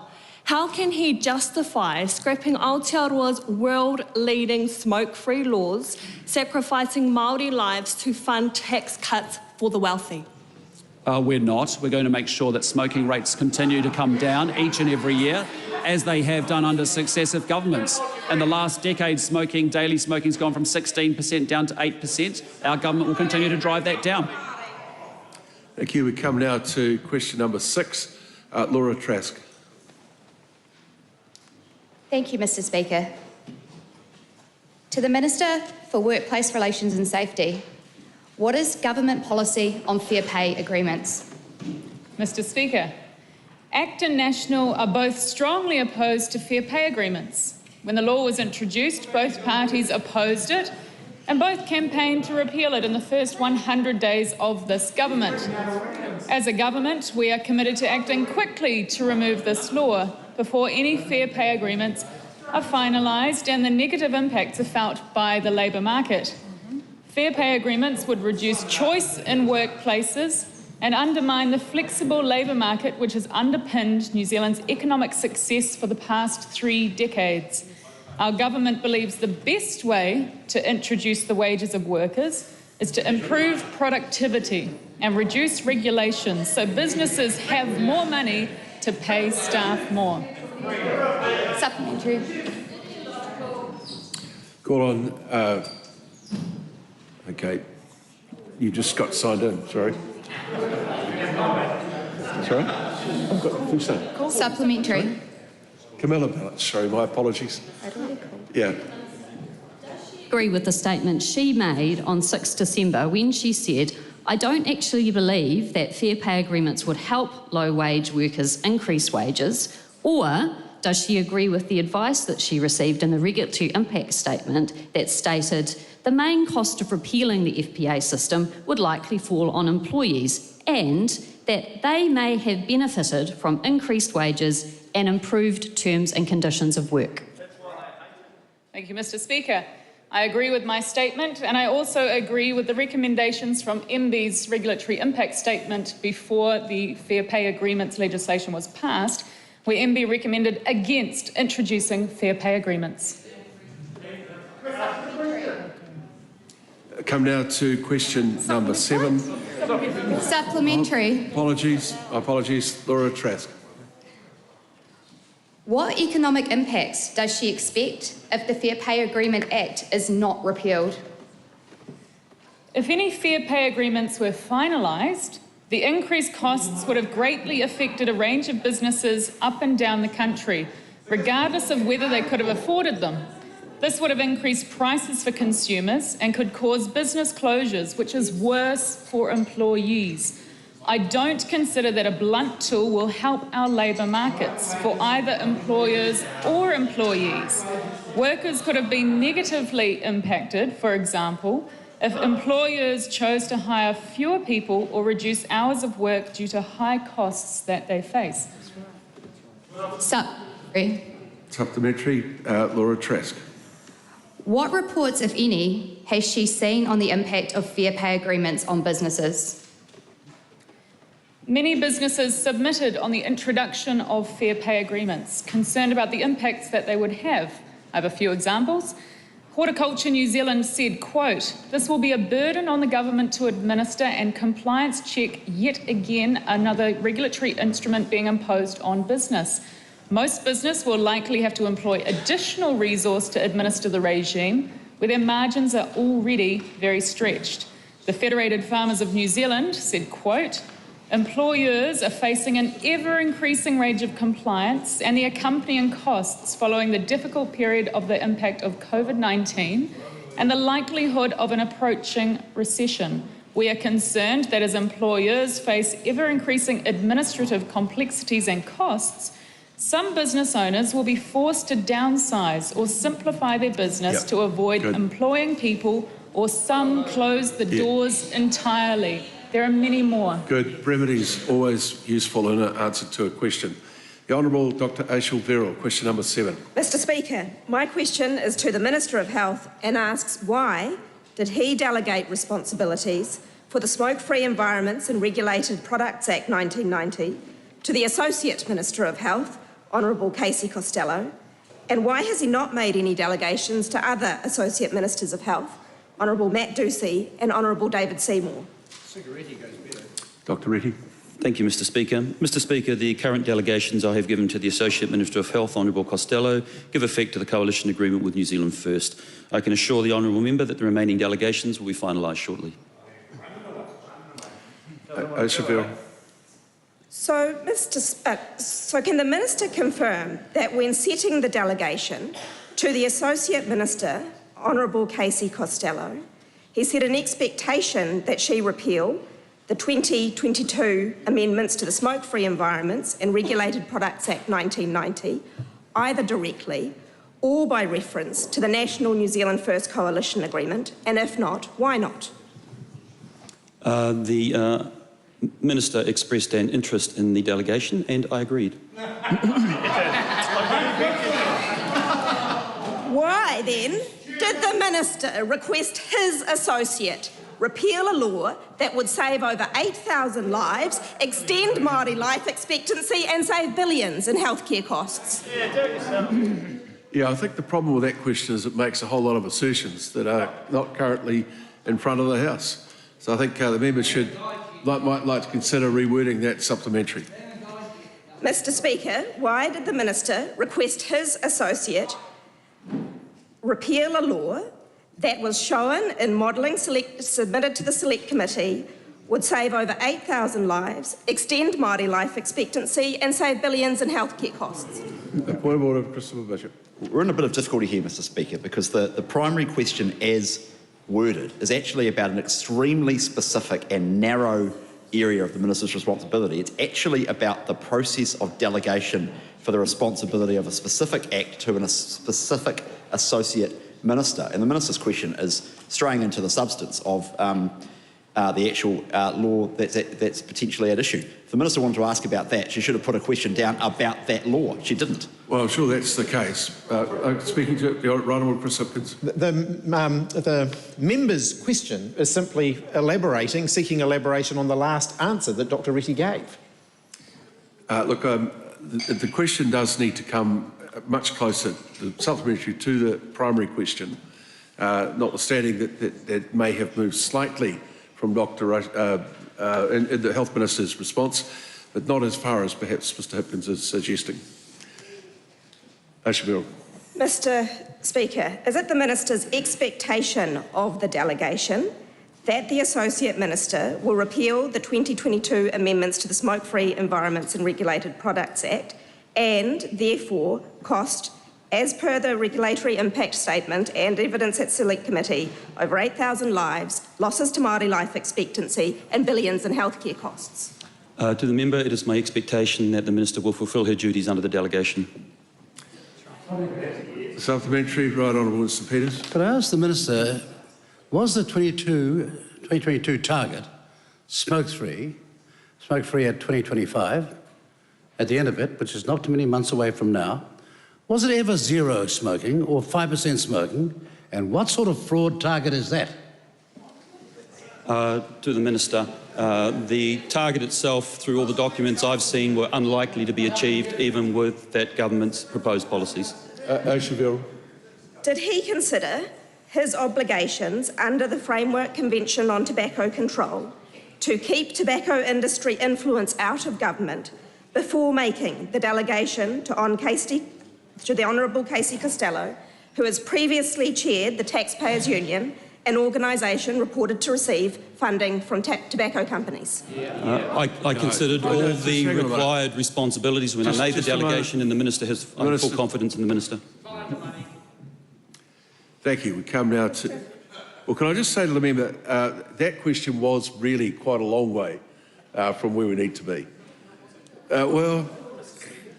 The primary question is about a delegation from one minister to another. That's right. Asking about potential conflicts of interest in a delegation is absolutely in order. O'Shaville. Next question, Mr Speaker, or to the point of order? No, you're going to ask a question, I hope. Did the Minister delegate responsibility for the Smoke-Free Environments and Regulated Products Act because he doesn't want to answer to the Cancer Society, the Stroke Foundation, the New Zealand Nurses Organisation, Whānau Ora Commissioning Agency, the Secondary Principals Council of New Zealand, and his own professional college, the College of General Practitioners, not to mention hundreds of other organisations that have condemned his actions?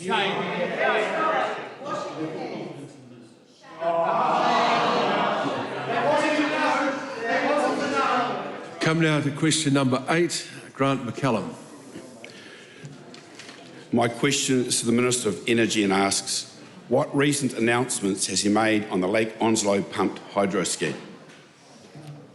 Mr Speaker. The Minister for Energy. Thank you, Mr Speaker. This week I announced that the coalition government had axed the former government's hugely wasteful $16 billion Lake Onslow scheme. This decision fulfills another commitment under our coalition government's 100-day plan. Labor's pumped hydro scheme was a vanity project and their intention to press ahead with it. No one cares about the project, that's correct, Mr Jackson. With it was threatening the market-led investment needed to offer New Zealand the best chance of ensuring energy security. Okay, Our government's this is decision... as close as anyone would want to go, using a primary question in this case to attack the opposition. I'm sure the Minister is well capable of answering other questions related to this. A supplementary. Grant McCallum. What reports has he seen on the Lake Onslow pumped hydro scheme? Mr Speaker, I've seen a number of reports on the pumped hydro Lake Onslow scheme, including from Contact Energy chairperson Rob McDonald, who warned that this scheme would have a chilling effect on a robust renewables investment pipeline in New Zealand. Grant McCallum. Has the Minister seen any other reports on the cancellation of the Lake Onslow scheme? Yes, Mr Speaker, I have also seen a report in the press today where Labor's energy spokesperson and the former Minister for Energy and Resources has said the Labor is rethinking its policy on this scheme. A supplementary, the Honourable Megan Woods. What is the dollar amount of savings of cancelling the investigation into pumped hydro? I believe it's over $60 million, but under that former government, they don't care about taxpayers' money. They wasted money every single day on business cases, consultants, reports, and if they'd continued, it would have been $8,000 per household at least for the $16 billion scheme they proposed. Grant McCallum. What are the government's next steps to ensure energy security? Well, Mr Speaker, the first priority was to scrap this Lake Onslow scheme within our first 100 days. Our next steps are to cut the red tape and to recognise the nature of the energy problem facing our country so that we can double renewable energy by 2050. Axing the Lake Onslow scheme and our coalition government's commitments to allow natural gas to function as a transition fuel will give our energy sector much greater confidence to invest in the dry year solution and keep the lights on. Thank you. Come now to question number 9, Jenny Marcroft. Thank you, Mr Speaker. My question is to the Minister of Foreign Affairs and asks, does he have any concerns about the Scott Base redevelopment in Antarctica? Right on, Winston Peters. Quite right. That's exactly how I started it, and that's why this is a very serious answer. Yes, we do have some serious concerns. Since the coalition government took office last week, we've been briefed by the Ministry of Foreign Affairs and Trade on serious cost escalations. Does it sound familiar? On serious cost escalations, now that they're all by themselves, serious cost escalations that the Scott Base development project has undergone under the previous government, 2020 to 2023. No, he's walking right into it. He's leading with his chin. He wants to know, how did it start off? Well, here we go. Yeah, that is on top of the nearly $200 million additional funding the Labor Cabinet approved in December 2022. We're looking at the situation with urgency and have sought advice as to why Antarctica New Zealand has not yet been able to reach an agreement with its preferred contractor. Here we are, 4 years on, nothing done again. And how the project... if we get into that, keep asking supplementary questions, I've got it all worked out. And how the project can be brought back within the funding envelope that was originally agreed when somebody was in charge and knew what he was doing. We have also questions around Antarctica New Zealand's management of the project, and we intend to get answers to those questions in the weeks ahead, and also raise the issue of what happened to the private funding idea, or did the Minister of Finance just scare them off? How much are the cost overruns and what caused them? Sadly, a repetitive story. In Budget 2019, at that stage, indicative costs of the redevelopment, listen to this, were $262 million. with Cabinet also deciding that Antarctica New Zealand would raise $50 million through private sponsorships. What happened to that was, of course, that the government went on, one party governing by itself, and what a mess that was. Unbelievable. Unleashed with no experience, no understanding of business, couldn't run a corner dairy. They did this. In April 21, the previous government, that I'm screaming out now, approved $344 million to cover the full cost of the redevelopment of Scott's Base. And in December 22, an additional funding package was approved, bringing the total government commitment to, listen to this, $503 million. Just like that, doubled it. So on returning to government, we were appalled to learn that $250 million has doubled, and if action is not taken, will continue to rise.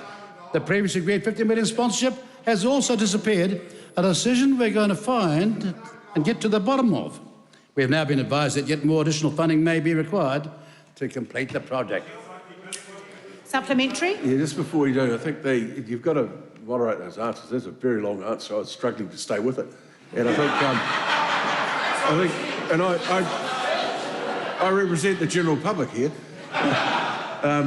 Jenny Markle. Supplementary. What are the next steps? Mr. Speaker, I understand your qualification, but misery often takes a long time to spell out.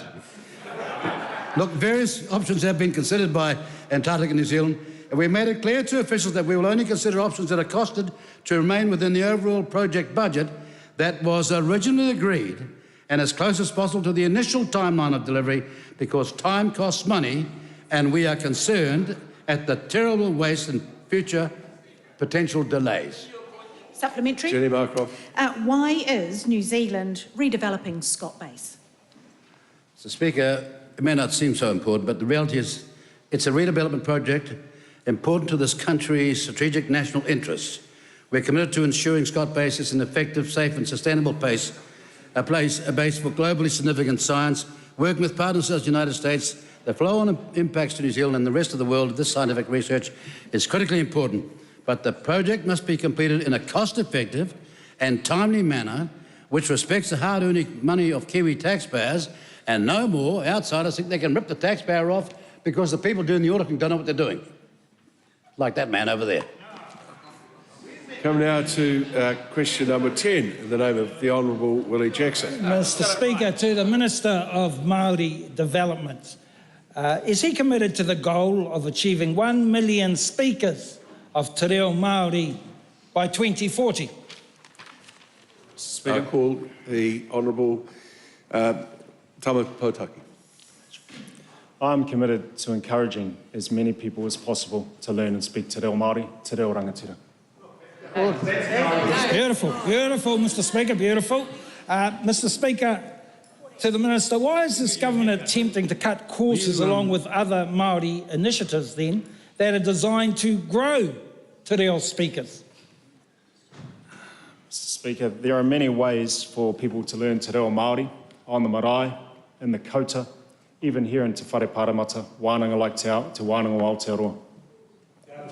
Point of order, Mr. Speaker. I don't think the... A point of order, yeah. Mr. Speaker, I don't think the question was even addressed. Well, it certainly was addressed, and the question was relating to how people might learn. You certainly got an answer. Thank you for that clarification, Mr. Speaker. Any time. Listen up. Any time. Mr. Speaker, supplementary. People never learn. Listen up. Has the Minister advocated to the Prime Minister and the Minister of Finance to support or to stop plans to reduce the pay of public service with Te Reo Māori expertise? Now, hang on, you've got to get that accurate. I think you just... Oh, I can do it against Mr. Speaker, no problem. Just have another shot at it. Oh, okay.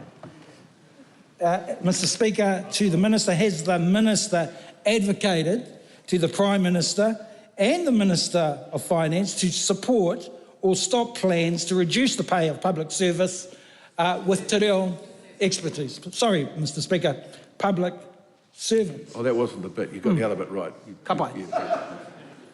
Mr. Speaker, can I please have that partai read out again so I understand what it is? Yeah, most certainly. Sorry about the interruption. Thank you again, Mr. Speaker. has the Minister advocated to the Minister of Finance in terms of her strategy around stopping plans to reduce the pay of public servants, I should say, with te reo Māori expertise?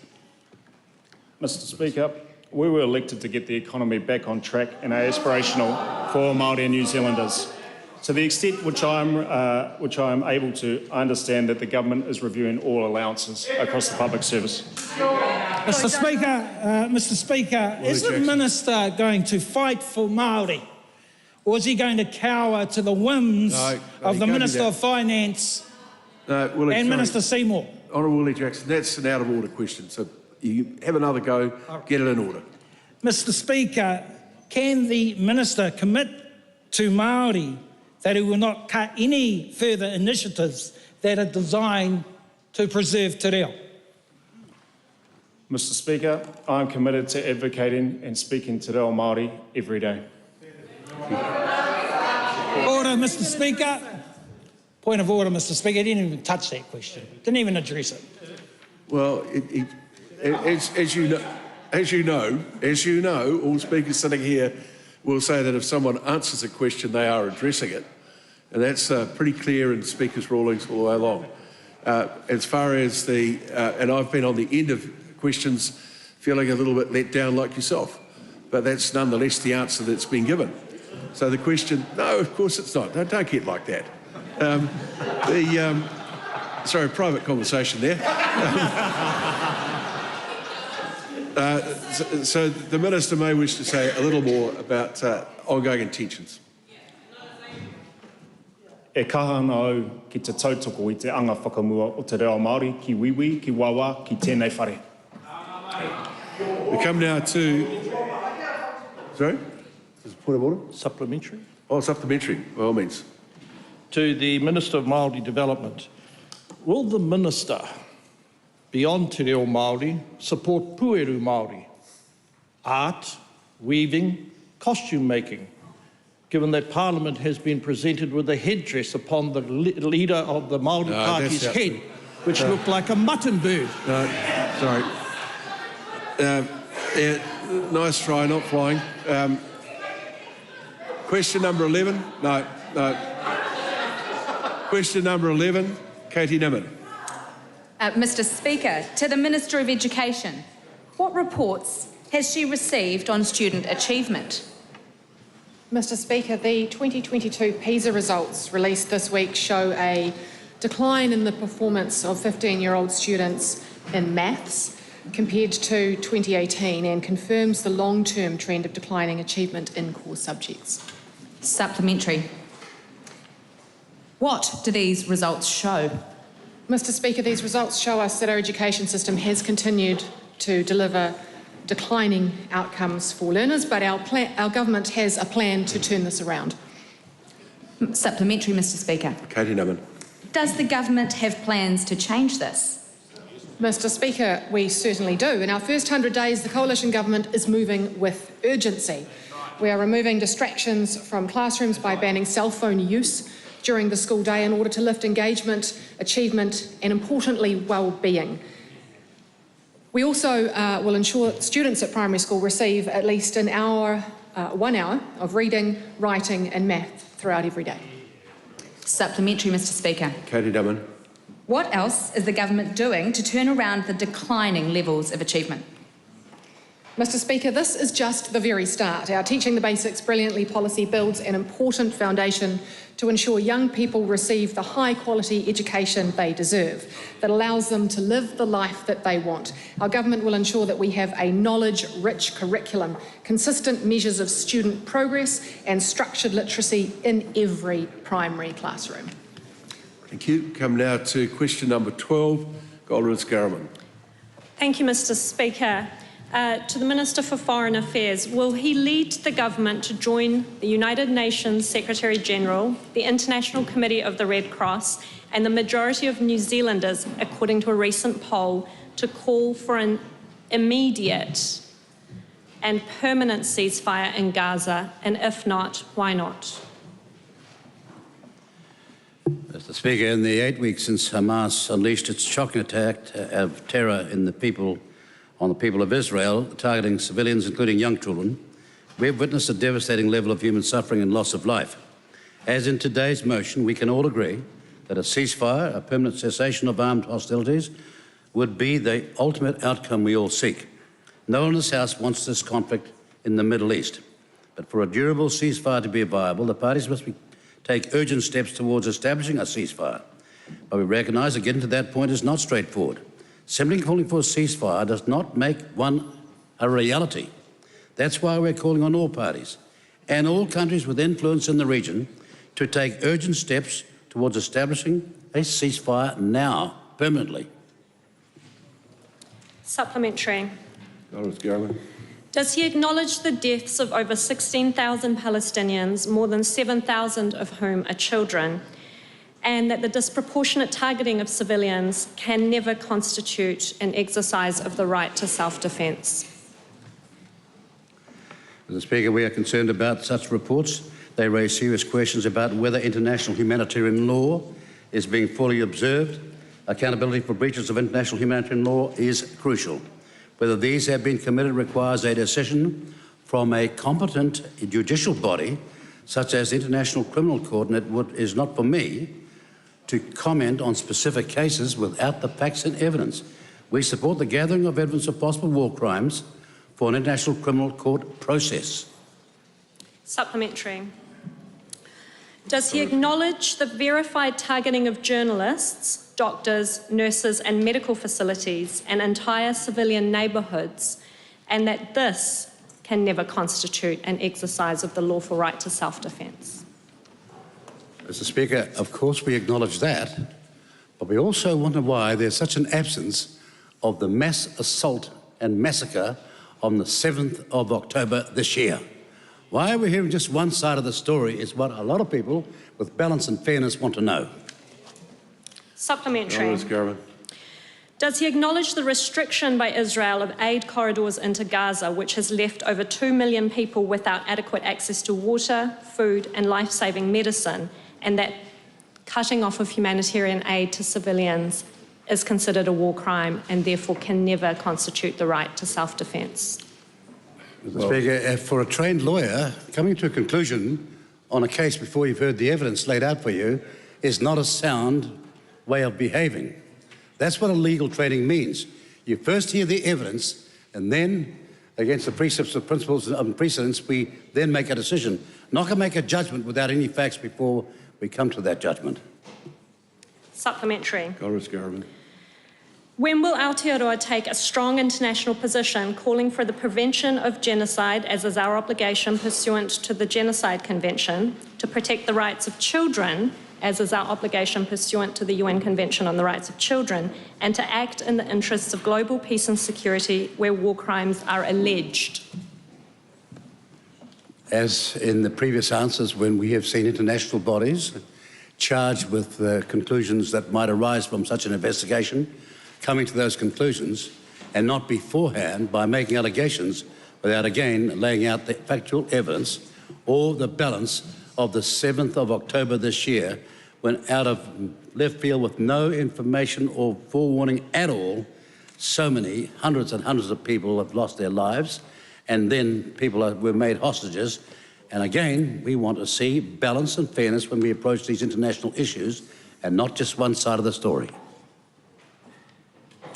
It brings to a close question time. Can I just apologise to Marameno Kapa Kingi and Camilla Barrich for mucking up your names earlier in the day.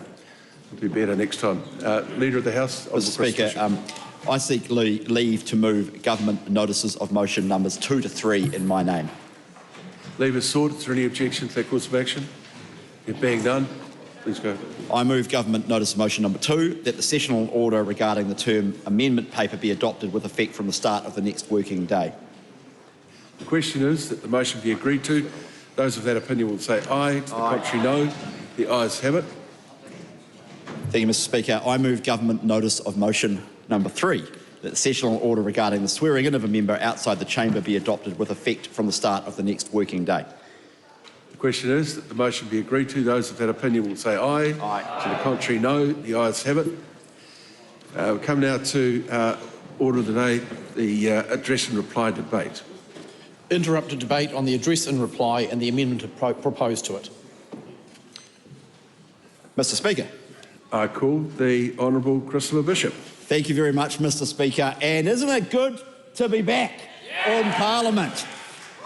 My first time sitting on this side of the aisle, at least a little bit closer to the front than in 2014, Mr Speaker. And can I say again what I said yesterday and congratulate you, sir, on your election to this office. I also want to acknowledge my good friend and former employee, James Meagher, who gave such an outstanding speech in the Parliament yesterday. He is going to make an outstanding contribution to this chamber. And my good friend Katie Nimmin, the MP for Napier, what a great speech that was as well. And we've got a whole range of National Party maiden speeches over the next few weeks and months. It's going to take quite a long time to get through them all because there's so many more National Party new MPs. And it's been fascinating entering the government caucus room in the last 2 or 3 weeks. And we're overflowing out of it, and it's quite a contrast from after the events that we don't talk about after the last election, Mr Speaker. Can I acknowledge all new members of the Parliament? This is a special place. It's the place where we change the laws, it's the place where we repeal laws, it's the place where we debate the future of this country. Very few people get to become members of Parliament in New Zealand. And so everyone who has been sent here, whether by their electorates or by their parties on the list, brings something to the Parliament. And I mean that genuinely. Can I say, Mr Speaker, I've moved into my office and the first thing, or one of the first things I did, was I've got a framed copy of the entire judgment of Fitzgerald and Muldoon, given to me when I first became an MP by close friends. Famous law case, Mr Speaker, and I've got it framed and it's on the entry into my ministerial office. And I put it there because it speaks to two things that I always want to remind myself of when I enter the office. The first is the sovereignty of Parliament. Fitzgerald or Muldoon stands for the proposition that Parliament is sovereign in New Zealand. We make the laws. The people who make the laws are ultimately accountable to the people through the ballot box. That's democracy. And in our constitutional arrangements, in our system, it's the Parliament, the People's House, that makes the laws of the land. And the second thing that Fitzgerald and Muldoon stands for is that the government is accountable to Parliament.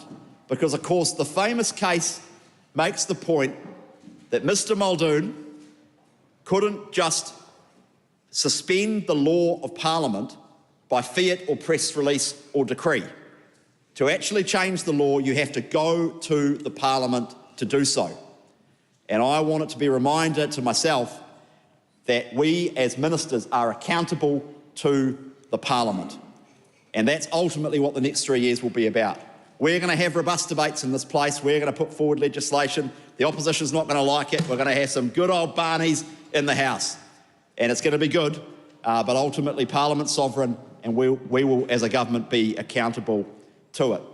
Can I also say, Mr Speaker, in reflecting on the last few weeks, isn't it fantastic that we had a peaceful transfer of power in New Zealand? Very few countries around the world have transfers of power like we do. Very few countries. So many countries, and sadly the trend is increasing, too many governments take power at the barrel of a gun, or the leaders of the country are in power because they're the brother or the son of the person who came before. And power is exercised through military might rather than through votes at the ballot box. And I do want to take this moment to acknowledge the former government for the very good way they allowed the new government to take office in a very sensible way. It wasn't particularly expeditious, but that's on us. But it's New Zealand's first MMP coalition with 3 parties in it. And I think it's worth reflecting on that because there are a lot of people, particularly during the sort of interregnum period, there are a lot of people during the interregnum, and actually I think I think the members opposite wouldn't necessarily say this publicly, but I reckon I'm right in saying that they enjoyed the break from being in Parliament and enjoyed the break from their ministerial boxes. And it was good, actually. The country didn't fall apart without the Parliament sitting and the government not really in office and the new government taking office. The country didn't fall apart. I actually reckon most New Zealanders quite enjoyed the break from politics. But anyway, we come to this Parliament and this new Parliament as the country's first three-way coalition. Took a bit of time to get there. Took a couple of weeks extra maybe than people would otherwise have liked. But what it speaks to, Mr Speaker, is a government with the confidence of the majority of the House, and it enjoys a strong majority, and it enjoys circularity between the coalition agreements. National and ACT and New Zealand First signing up to each other's programs, putting aside some differences and putting aside sharing what we want to achieve as a country and as a government together. The speech from the throne, Mr Speaker, I think laid out the government's agenda extensively, and it was good to sit there and listen to a speech on the government side of the aisle. And a little part of me did feel sorry for the opposition sitting on the other side, a little part of me on the other side of the aisle, because I've been there, done that, got the T-shirt. It's not good. It's not good. And I did feel a little bit sorry for them, because what's going to happen in the next 100 days is we are going to repeal some of the legislation passed by the last government, passed by the last Parliament under the last government. And as I said in response to the Shadow Leader of the House in the business statement, there's no reason to keep things on the statute books that are bad law. And there has been a bit of a developing bit of commentary from members opposite, and you saw it with the Honourable Kieran McAnulty's remarks, that, oh, well, when's the government going to do something? You know, government is all about, Parliament is meant to do stuff, as if repealing stupid legislation that takes the country backwards is not doing something.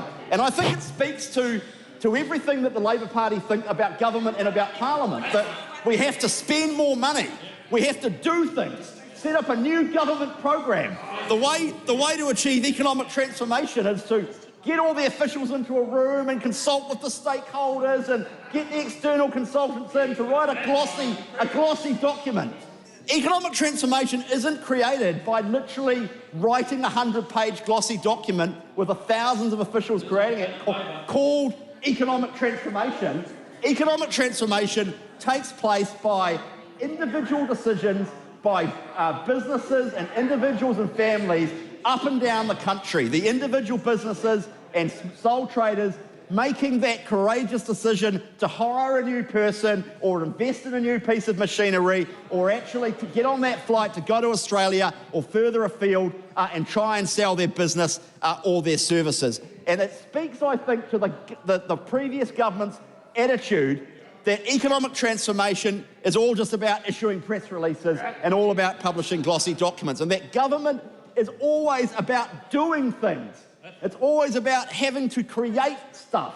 Actually, I'm a member of the National Party and I'm a member of this coalition government. I think government is about doing fewer things. I think it's about doing the things that government does well and effectively and being efficient with taxpayer money and getting value for money.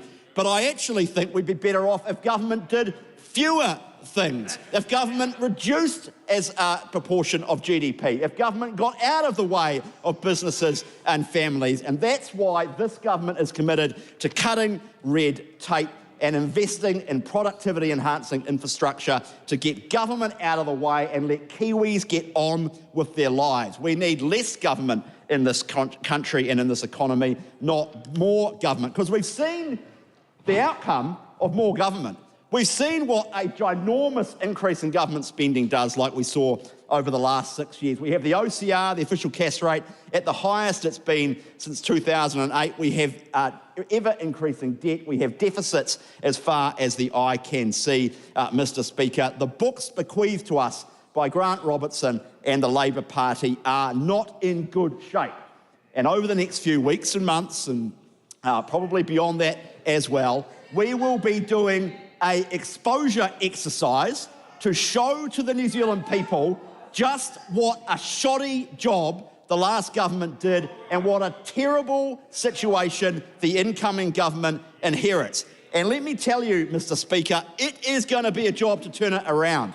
But turn it around we will, because this country needs us to succeed. Our young people need us to succeed across health and education and law and order. And let me close, Mr. Speaker, by saying we are up for the challenge. I can't wait to get started.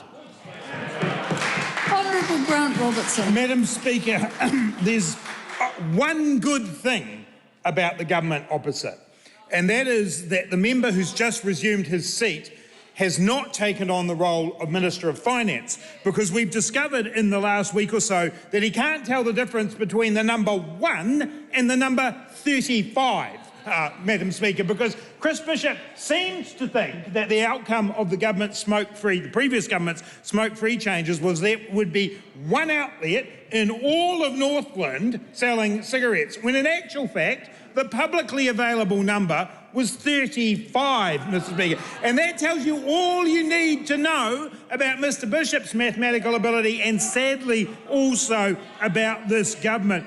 But Madam Speaker, I do want to pick up on Mr. Bishop's comments about the unique MMP three-way that we now have in front of us. Because I do want to draw the attention of the Prime Minister to what Mr. Bishop just said about how proud he was to be part of this government, how much he shared, how he was part of one entity made up of these three very, very different people. And Christopher Luxon hasn't seemed to quite pick that up, Madam Speaker, because he's been saying, with reference to utterances from the Deputy Prime Minister, well, that's not me, I wouldn't say it that way necessarily. When Winston Peters calls the Public Interest Journalism Fund bribery, accuses the media of accepting bribes, goes on weird rants about conspiracy theories about the WHO and how they're going to run New Zealand. Apparently, Mr. Luxon says, no, that is not me, unlike Chris Bishop. Or when Brooke Van Velden decides to incorrectly and misleadingly represent the views of Simon Upton, that apparently also not part of it. Well, I've got news for Christopher Luxon. Your circus, your clowns. He is responsible from this day forward for every single one of the people on that side of the House. And I can tell you, Madam Speaker, from experience, that ain't easy. To start with, I don't even know what Shane Jones is saying most of the time, and I don't think the National Government will be able to tell either. Details. But this is a three-way government that will be the most extreme, the most right-wing government, I think, since at least since the early 1990s in New Zealand. And, Madam Speaker, I've heard a lot about the country being back on track or taking back our country from parties on the other side of the House. And I can say with absolute certainty, Madam Speaker, they're going backwards. That's where they're going. Now, they're going backwards to different places. I think Nicola Willis wants to go backwards to 1993. She wants to go back 30 years to the last years of Ruth Richardson, where the cuts to public services were deep, where New Zealand communities right around the country felt the effect of a government who didn't care, a government who cut the services that they need. That's where Nicola Willis wants to go back to. But I think probably Winston Peters wants to go back to 1983. He wants to go back 40 years to the years of Muldoon in a monochromatic New Zealand, where we didn't celebrate our diversity, where we didn't actually reach out to the world and be proud of who we were, where we kowtowed to those from other countries. That's where Winston Peters wants to go. And I suspect David Seymour, and this might surprise him, wants to go back to 1963, which was when Milton Friedman wrote his great treatise for the right wing of the economy. So it might be 1993, it might be 1983, or it might be 1963. But what we have in front of us, Madam Speaker, is a government that wants to take New Zealanders backwards. Now, Madam Speaker, I want to mention 2 or 3 areas where this happens, and one of those I want to start with because I don't want to miss out on doing it and because I do want to make it a very serious point. One of the great privileges of my life has been the fact that I was fortunate to marry well. Minister Jackson knows about this, one of his whananga, into the iwi of Ngāti Porou. And one of the great joys of my life is being welcomed in to Tau Māori. welcomed into a whanaungatanga that is an exceptionally enriching experience for me and for, I think, of a lot of the people who are around me as well. And one of the things that has given me great heartache, Madam Speaker, over the last week or two has been to see the way that this coalition government have somehow managed to turn something that is unique and positive and life-affirming in New Zealand into somehow being a negative. How is it that we have found ourselves as a country where we're discussing Te Reo Māori as if it's a bad thing? Put yourself in the shoes of a young Māori person who's hearing on the news that it's a bad thing that a government department has a Māori name. What do you think that young person takes away from that? And see, I hear from the ACT members at the back, oh, what about the Pākehā kids? They've got both names. It's a Māori name and an English name. And guess what? They're both languages that are spoken in New Zealand, and Te Reo Māori is official language, and we should be proud of it. I am deeply distressed that we are seeing a government come forward who will make those young Māori, the tamariki, the rangatahi in this country, feel somehow that they are second best. And that is what the message they are getting. And Kieran McAnulty said it very well in this House last night. The problem that lot have with the Māori Health Authority isn't the last two words, it's the first word. Because finally, we had a government in the last government that's doing something about the health inequalities for Māori, and this lot want to come in and take that away. Madam Speaker, I'll have more to say about these issues in the future in this Parliament, but what I want to do is mihi to all of the Māori colleagues in the Labour Party and across the House and say that the Labour Party will stand up to make sure that all New Zealanders do get access to the services that they deserve, do get access to being able to learn Te Reo Māori and are supported in their journey within Te Ao Māori. I think it is a great shame that something that New Zealanders have pride in when we see the All Blacks do the haka, when we sing the national anthem in both Te Reo Māori and English, that is being undermined for political reasons by this government, Madam Speaker. Madam Speaker, the other areas in which I want to mention where the government is taking us backwards are in climate change. Climate change remains the single most important issue for New Zealand, not only from an environmental perspective, but also from an economic perspective. And if it doesn't matter to the members opposite that we are degrading the planet and that we are leaving to our mokopuna a planet that will be less healthy for them and more dangerous for them, they can just take the economic argument. If New Zealand wants to sell its goods into the world, we have to be doing the right thing by our planet. Every single exporter in New Zealand knows that. That's why companies in New Zealand have been responding to when this government has stood up and said, we want to help you reduce your emissions. We want to make sure that the products we're selling into the world genuinely are clean and green. And that reputation is at risk under this government. The future of our exporters is at risk under this government because they are not taking climate change seriously, Madam Speaker. The other area that I want to mention, Madam Speaker, is the way in which this government wants to take us backwards, is the way in which these agreements give a comment towards our gender diverse community here in New Zealand. We should be proud as a country of our diversity. We should celebrate our diversity. Now, I've had problems in this House where I've heard people talk about the notion of tolerance of diversity. I don't believe in tolerating diversity. It sounds like you're putting up with it. Actually, we embrace it and we celebrate it, and we're a much, much better country for doing that. But what is worse here, Madam Speaker, is that in these agreements, we're not tolerating, we're saying to those gender diverse people, we don't want you to know. We don't want you to know, and we definitely don't want your classmates to know and understand and respect who you are. And Mr. Speaker, I hear a lot from the opposition about things like respect and responsibilities. Well, my challenge to this government is show some respect to the diverse people in our community. Support young people in their journey to be able to be exactly who they are. Because I tell you what, Madam Speaker, we'll all be the better for it.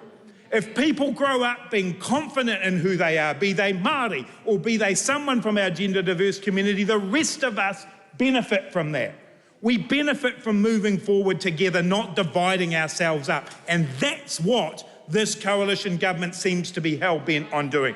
Madam Speaker, I am proud to be part of a Labor Party that achieved a lot over the last 6 years that we were in government. There are many, many issues that more work needs to be done on, and we will be preparing ourselves to come back into government and be able to do that. But in the meantime, Madam Speaker, we will hold this government to account. We will make sure that they do not divide New Zealanders up and they do not drag New Zealanders backwards. So much has been achieved, Madam Speaker. We cannot afford to go backwards. Tim van der Molen. Thank you, Madam Speaker. Look, I'm happy to offer the previous speaker my pocket square because he has a large dollop of sad sauce right there on his face.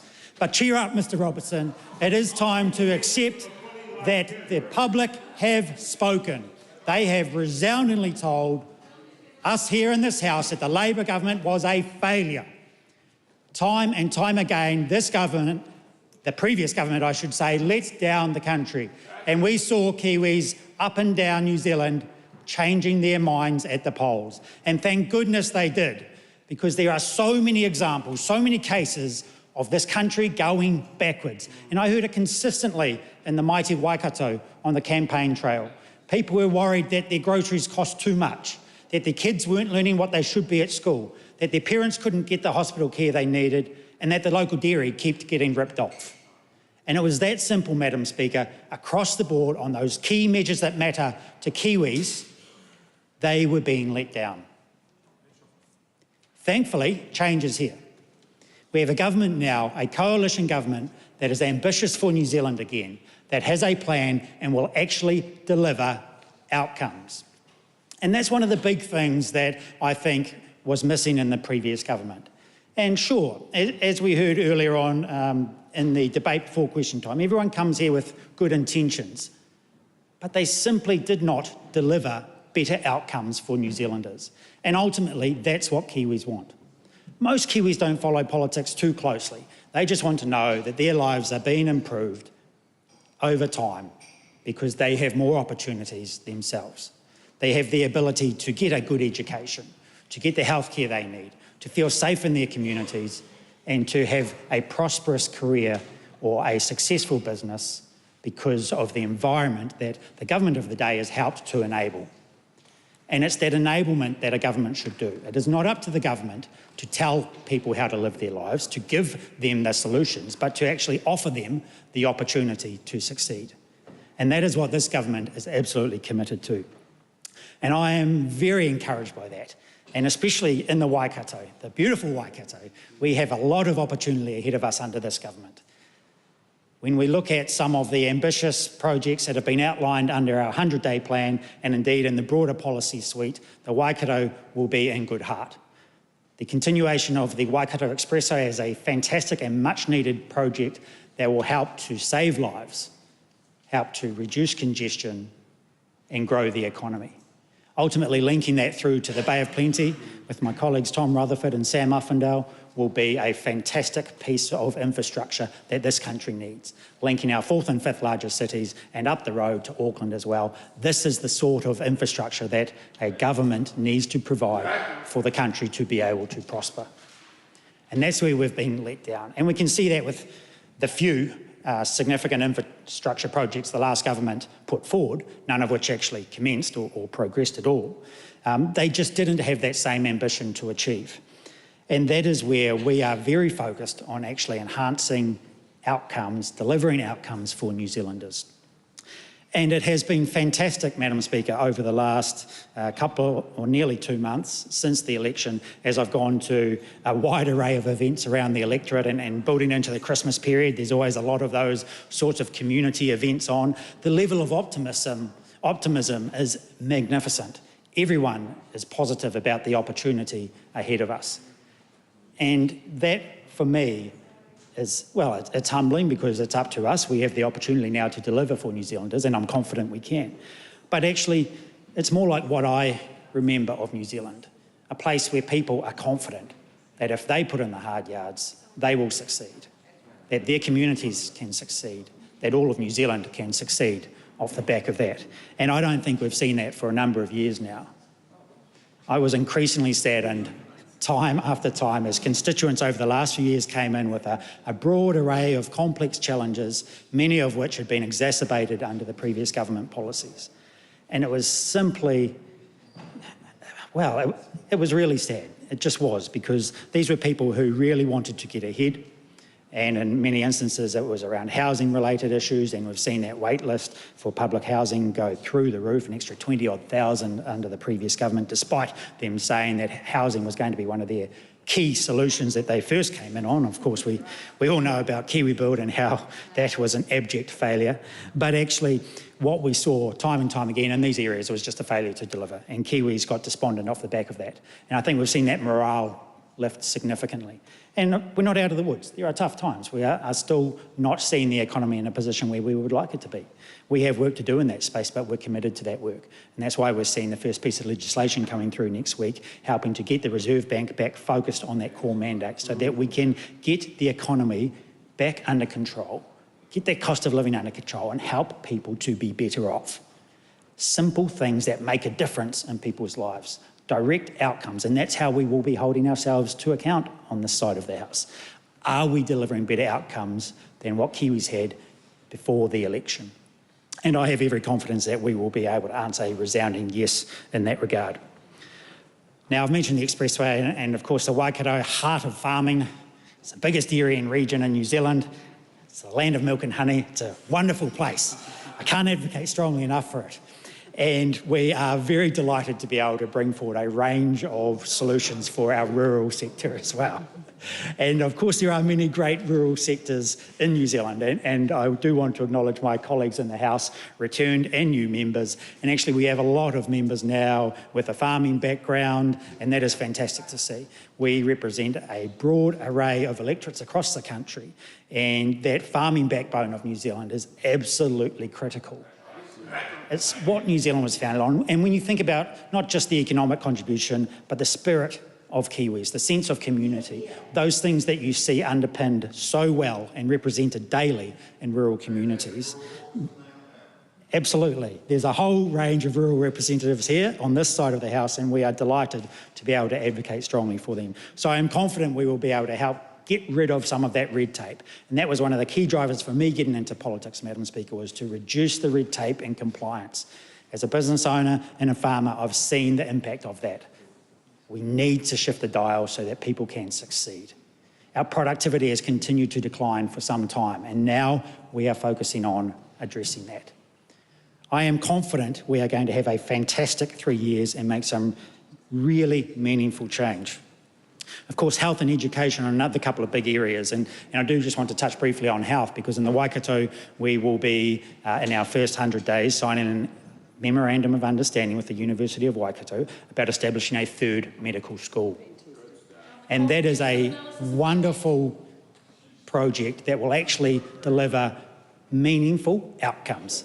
And I keep talking about meaningful outcomes, Madam Speaker, because actually that is what matters, and that is what we have not seen over the previous 6 years under the Labor government. And so I am confident that we will start to see that. And it will take time to turn that dial, of course, but we are working on it from day one. And education, I have young children at primary school, and they love going to school, and the teachers are incredibly passionate. And I am just delighted that we are bringing out some policies that will help our kids across the country to achieve to the level that they should be able to. Basic things are an hour a day of reading, writing and maths. That's still only half the school day. A lot can be done if you have a good education. And we've heard from the Education Minister, Erica Stanford, around the terrible PISA results we've just seen and the ongoing challenges we've seen across education. There is so much to be done in that space, and it is so important. If we don't get education right, we are setting ourselves up for a massive failure down the track. An economic failure, but also a social failure. If Kiwis aren't contributing, if they don't have the ability or the innovative mindset, the basic understanding of education to succeed, then our country will be worse off for it. So I'm delighted to see that. And of course, law and order, unfortunately, as lovely as the Waikato is, we are still impacted by law and order issues that are experienced across the country. And we need to shift that dial, and I'm confident we will do that. And it's about sending the signals in the first instance, but actually delivering meaningful outcomes, and we will be doing both of those things. So all in all, Madam Speaker, it is a very exciting time. And I was just so pleased to be listening to the speech from the throne and to have heard our commitments as we've progressed through developing the coalition agreements to a point where on this side of the House there is a high level of ambition. The enthusiasm, the energy to deliver is massive, and I am just so pumped for a successful 3 years ahead under this government, helping to right some of the wrongs that we've seen over the last government's tenure and actually to deliver significant change in those areas that have been let down. So on that, Madam Speaker, I am very pleased to continue the successful address and reply I've heard from this side of the House. Thank you. Honourable Julianne Genter. Tēnā koe, Madam Speaker. Tēnā koutou e te whare. Congratulations on your appointment. It is a huge privilege for me to stand in this House at the beginning of my 5th term for the first time as the Member of Parliament for Rongotai and the Chatham Islands. Huge privilege for me to represent my community and to have welcomed also so many Green MPs who have joined us in our caucus, a caucus of 15 MPs, the largest it has ever been. And in my neighbouring electorate, Wellington Central, Tamitha Paul has been elected, first time ever, a Green MP, a Wahine Māori MP for Wellington Central. And in both Wellington Central and Rongotai, I am happy to say that the Green Party won the party vote. How did we do this, Madam Speaker? Because we consistently put out positive, practical policies that will give effect to a vision of an Aotearoa where everyone can live in dignity, and we are protecting nature, te tao, and our climate. And I am somewhat appalled, and I'm sure many of my constituents would be, to see the Environment Minister and the Climate Minister now outside Cabinet. It is a clear signal from this new government that they do not intend to take the environment or climate change seriously because it conflicts with their policy agenda, which is largely about representing vested interests who want to maintain the status quo. And I'll speak very briefly to some of our amazing policy that led to us achieving this historic result, like ending poverty together. We can pay for critical public services for everyone. We can ensure that no child in Aotearoa is growing up in poverty or in a cold, damp, moldy home where their parents are paying so much on rent that they can't afford to heat the building or they can't afford to put kai on the table. No one in Aotearoa should have to make those choices. And we could pay for all of that if we had a tax system that was truly fair. And I'm sure that there are members opposite in the government benches who truly believe that in achieving equality of opportunity, that's a value they hold dear. But unfortunately, the policies that they support do not promote equality of opportunity. That is the sad truth. New Zealand's tax system has ranked 136th out of 162 countries for promoting equity. Like, that is the reality. If we want to truly encourage people to work, why is it that income from capital assets is not taxed, whereas work from labor is? It's wrong, and it's an inequity that this government could address, but they will choose not to because ultimately they represent the elite interests of the landed gentry, those who own property and want to continue to have the benefit of untaxed capital gains where that wealth becomes concentrated. And that means we can't afford to invest in public services. It means we can't afford to end poverty, yet we could. That is a political choice that this government will make. And I would say it's a political choice the last government also made, hence why the Green Party was not a member of a coalition in the last government. While I'm sure many members of this House agree on the outcomes that we would like to achieve, we have to be guided by the evidence.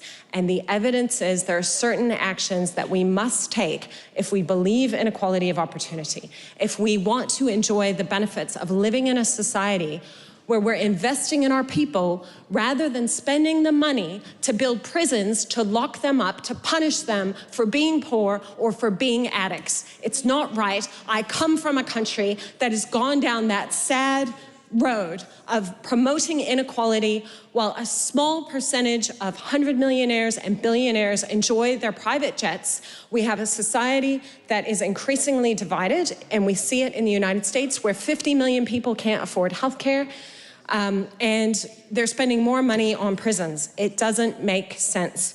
So sadly, while I would like to say that I was encouraged by the comments in the speech from the throne, I was mainly appalled at how backwards they were, how totally detached from evidence about how to build an inclusive and prosperous and just country. And if the members opposite, many of them may not actually believe in human-caused climate change, but that doesn't change the fact that we are facing it, and it will totally change our way of life and our way of doing business in the world. And the sooner we jump on board with a truly sustainable way of living and doing business, the better off we will be as a country. Now, in the speech from the throne, I saw the comments on infrastructure and transport, and I wonder how the Rural Caucus in the National Party feels about the fact that the priority of the government is spending money on motorways in our 5 largest cities, where they will make the least difference, if anything. So I know, look, members opposite have grown up in a car-dependent culture. They don't understand that it's possible to have economically rational investment that improves people's options to alternatives.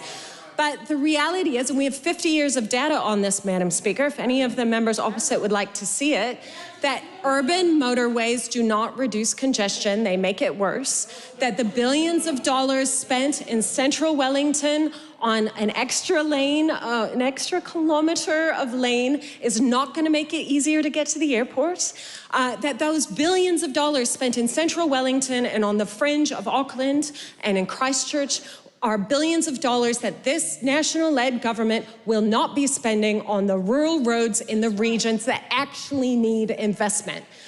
Not even $500 million was spent in the entirety of Northland on roads over the 11-year period.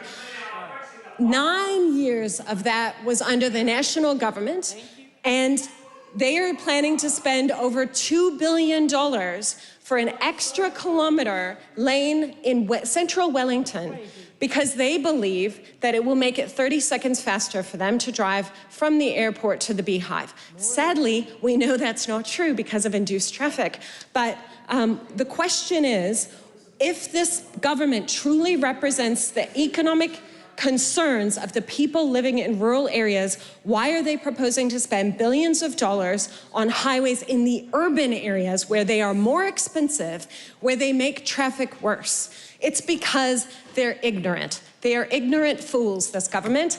And I would love to be able to say that we could work with them to propose some economically rational projects that would actually improve the economic productivity of our cities, that would improve the health and well-being of our people and of our children. It would be entirely possible for a national-led government to do this, but they choose not to. They choose not to. They choose to go down the failed roads of the past that will make congestion worse. And perhaps it's because the direct beneficiaries of these highways are the Greenfields land bankers who probably donated to all 3 of these parties. And that is the truth. However well-meaning many of those individuals might be, the reality is this is a government that was bought and paid for by vested interest, by the super rich who want to continue to maintain a hierarchy, who want to roll back the protections for workers because it means that they can have cheaper labor to make bigger profits. This is the story of the late 20th century and the early 21st century in many English-speaking countries. And I think that after 3 years of this group of, sorry, I can't help it, dinosaurs being in power, the public will see that, in fact, they do not have the real solutions that will address cost of living, that will address degradation to our natural environment, that will address climate change, that will truly enable people, no matter where they're born, no matter what color they and their parents are, no matter what their circumstances, that they actually truly have an opportunity to grow up in a warm, healthy home with enough kai and an opportunity to get a good education. Because the reality is that in order to do that, in order to have equality of opportunity, you have to have redistributive policies that ensure that wealth does not become unfairly concentrated in the hands of an oligarchy. And that is what happened. But I think, yeah, equality of opportunity cannot be achieved if you do not tax income from capital at the same rate that you tax income from work. And you don't believe that because you're a bunch of landlords who want to keep getting richer at the expense of everyone else. That's the truth. I've been here, Madam Speaker, 12 years. I call it as I see it. I'm happy to work with you at any point on economically rational approach to infrastructure and transport. But the people of New Zealand need to realize sooner rather than later that there is a true alternative, that the Green Party is here with practical, proven solutions that will help address the issues that are most important to our people. Kia ora. Kia ora. Thank you. Just before I call the next speaker, interjection is great, but there's been a lot of conversations and walking around going in the House this afternoon while speakers have been speaking, and I would just ask, and it's been both sides, and I would actually ask you just to be a bit limited in your private conversations, but interjections are fine because it is it's one of those heated debates. And with that, I'd call on the Honourable Andrew Bailey. Hey, thank you, Madam Speaker. And first of all, I'd like to congratulate you on your appointment. We came into the House together at the same time, and it is wonderful to see you sitting up there administering this debate. Wow, that was an interesting speech, wasn't it? I've got to say, that is someone going back in time, I think. And I think I'd just say to the Honourable Julianne Genter, maybe she should come up to Franklin and just south of Auckland, and try and get on the motorway and drive to work at 6:30 in the morning and tell all those people who are struggling to get on the motorway, let alone drive along the motorway because it's absolutely congested, that they are ignorant fools. Because I'm not sure that they're going to agree with you. Because I would suggest that they might say that you are delusional and that we do need good infrastructure. And by the way, investment should be balanced, which means you should have a mixture of rail, good roading networks. We are having to spend $500 million extra on fixing up some of the road potholes, won't fix it all. But your issue and your comments about infrastructure, I think, are out of order. And I think many people out of Wellington CBD, because that's where you seem to put your focus, would find, particularly out in the rural communities, where we do need to see a lot more infrastructure investment. So, first of all, Madam Speaker, it is interesting being on this side of the aisle. And I've got to say it's a better view over here. Not so good when you're sitting over there. I've sat over there for the last 6 years. I can see them all looking at their phones, looking down here. But it is a nice perspective. It's a very nice perspective over here. And I also want to acknowledge all the brand new MPs from across the House, but particularly from this side of the House. And we're surrounded by them, Madam Speaker. There are fleets of them here. Many of them have won their seats, their electorate seats, got out there, spoken to their communities, and the communities have put their trust in them. And that's the main thing, Madam Speaker. They have chosen to choose these people to come into the Parliament and to represent them strongly. And of course, we saw some of them amazing maiden speeches yesterday, and I'm sure we're going to see more today. But I tell you, I'm going to talk about the speech from the throne. And it's interesting, Madam Speaker, I went back to the 2020 speech. This is just to recast everyone's mind when Labor came in with this crashing absolute majority. And it said, the Governor-General said on behalf of the government, crises do not form an orderly line waiting to be addressed. Then went on to wax lyrically about accelerating our economic recovery and to lay the foundations for a greater future. What a hash they made of it. What an absolute hash of it. And we have just over the last few years, and particularly this lifetime of this Labor government, 6 years of crises. And luckily, New Zealand is under new management. Back on track. Back on track. And how desperately do we need that? New Zealand faces long-term economic issues. We've got social challenges, and particularly the division that is so strident across New Zealand now. And the public voted for a change. And thankfully, they entrusted us, and we have a requirement and an obligation to fulfil that. So the coalition government is going to set about, and this is set in the agreements, our objectives are to provide stability. We want to grow economic prosperity, because when you do, that means everyone in New Zealand benefits, everyone. We want to restore national unity. And that's probably going to be the hardest thing to do with all the division we've got. And we're going to boost social cohesiveness alongside the rights and responsibility of being a New Zealand citizen. Those are the right principles, Madam Speaker. This coalition government's priority for this term include rebuilding the economy, improving the quality of government spending, and gee, we have witnessed just an avalanche of spending, much of it wasted.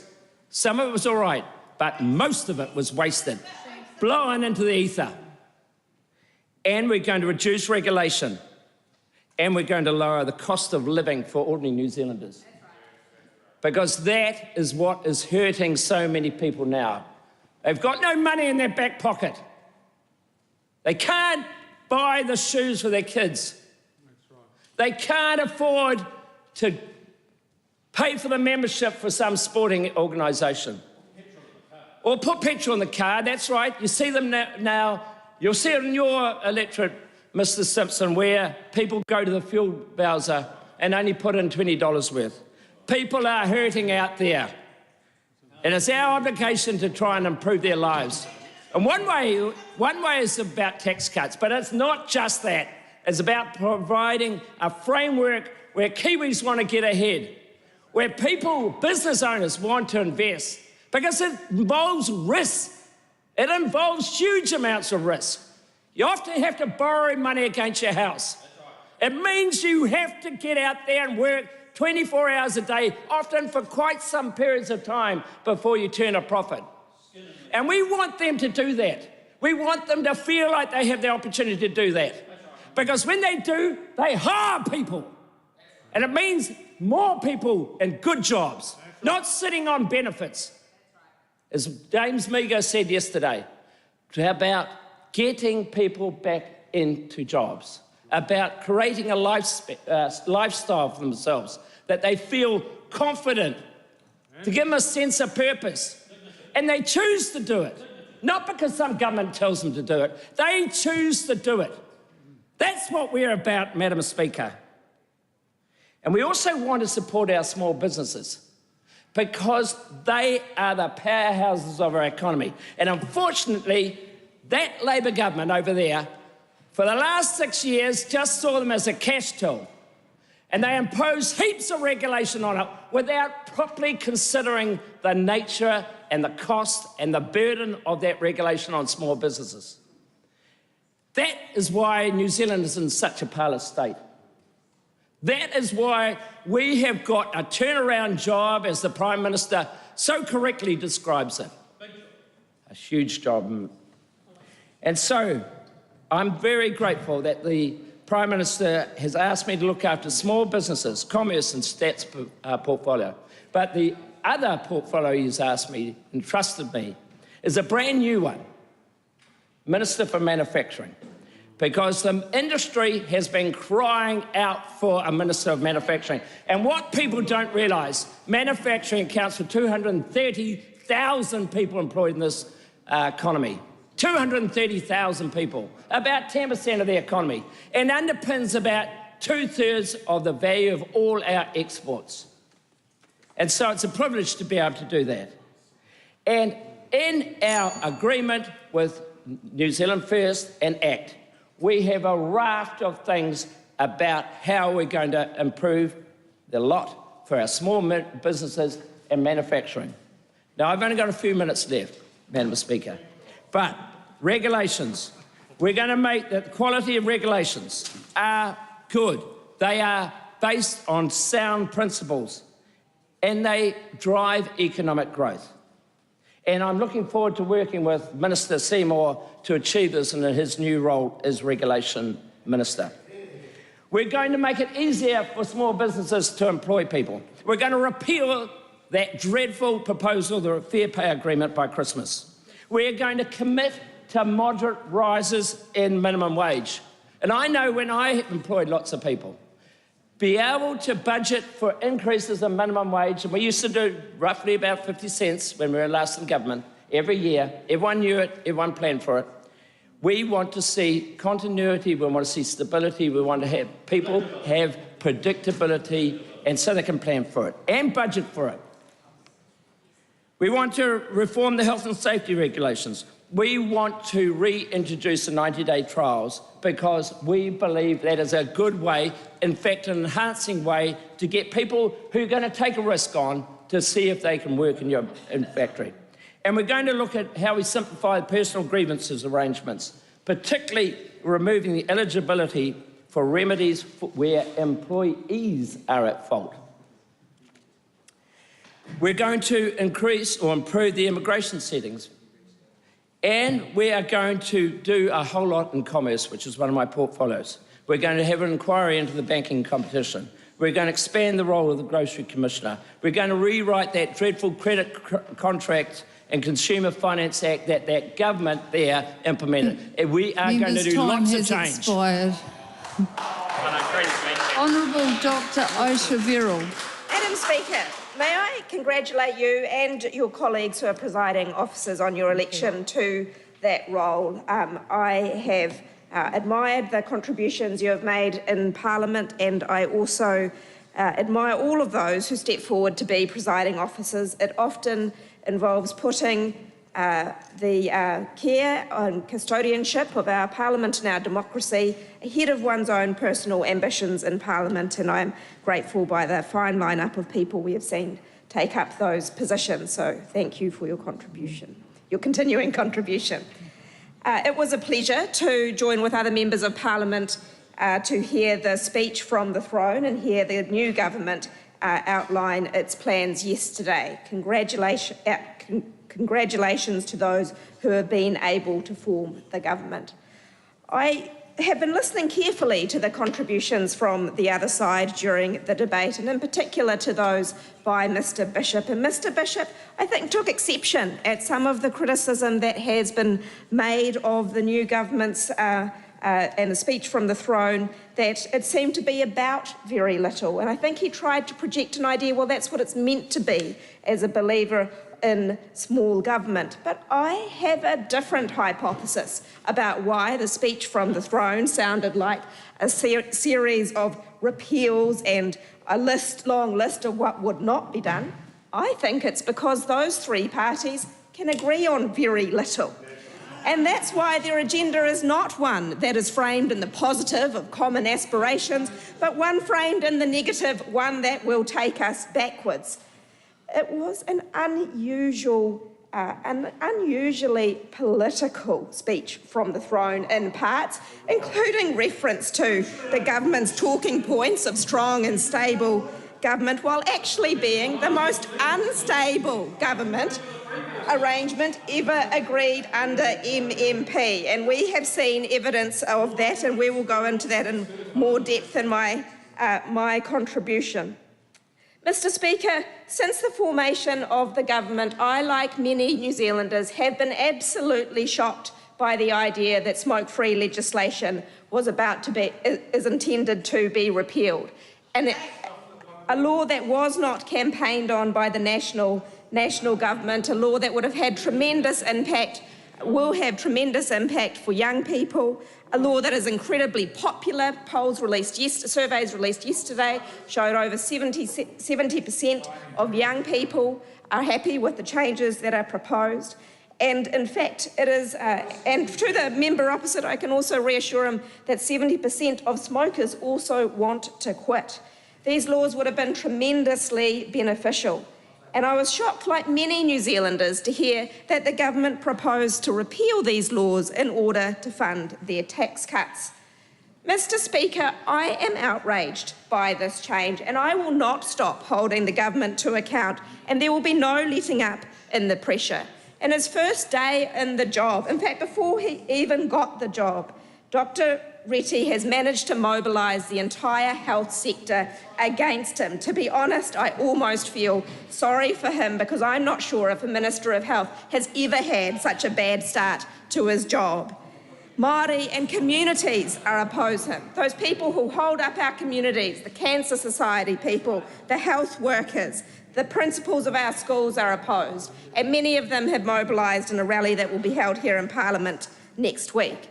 So unpopular were these changes that first, in her first day on the job, Nicola Willis did a Q&A appearance, and she started to introduce this change as if it was New Zealand First and the ACT Party's idea. I think she had no idea that they were a government and needed to collectively take responsibility for this. It took a while for Dr. Reti to front up for interviews on this issue, but he did for at least one, but only to try and pass the blame to his coalition partners. And that's what you saw in the House in question time earlier today, further efforts to try and dodge responsibility. Don't they get it? They are responsible now. They are responsible for the lives they will harm, for the amputations, for the strokes, for the heart attacks, for the health costs, for the congested hospitals. I will not stop reminding you of this while I have a seat in this House. And I am also going to call out the casting of doubt on these measures, because that is a typical tactic from the tobacco industry, to say that something won't work, to say that there's some minor objection that means it can't be implemented, when the policy benefit that comes from the implementation is just so great. This government needs to take responsibility for this. And they know over there that they are the laughing stock.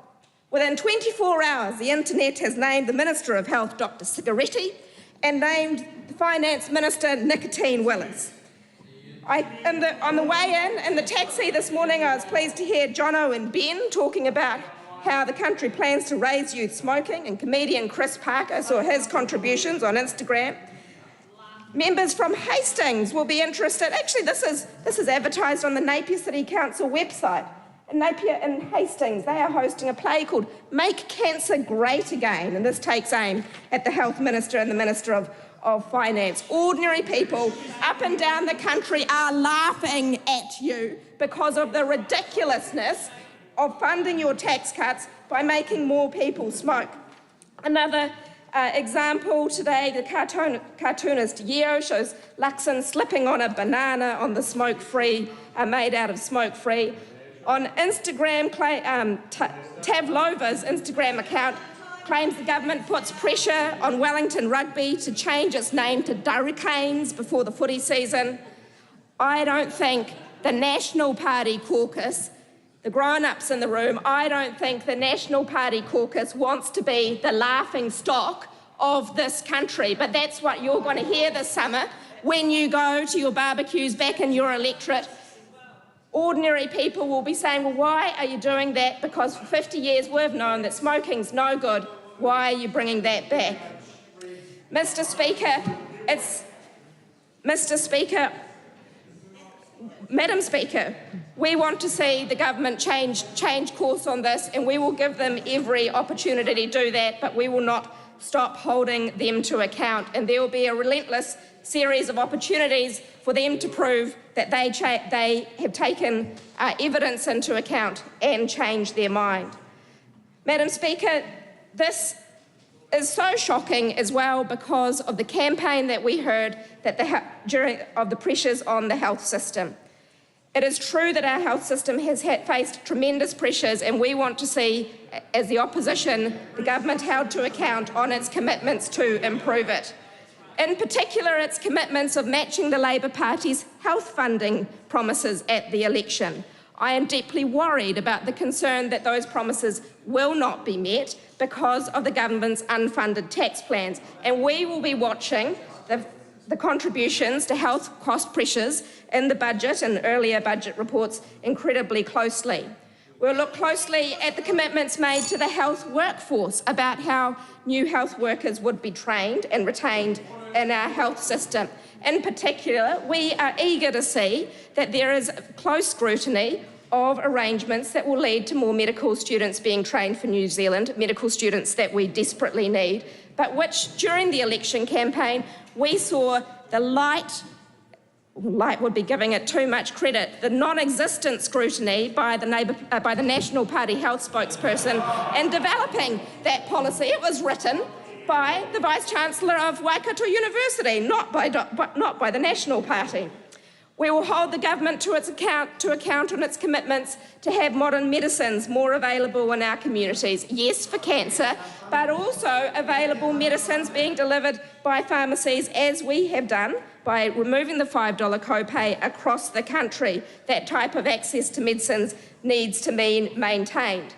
We were interested to see that the very important commitment to primary care, which is the backbone of our health system, made by the ACT Party, didn't make it into the coalition agreement, but they dangled a 13% funding increase for general practice in front of them during the campaign. Well, we will keep being the voice of the need to improve primary care so that people get better services in their communities while in opposition.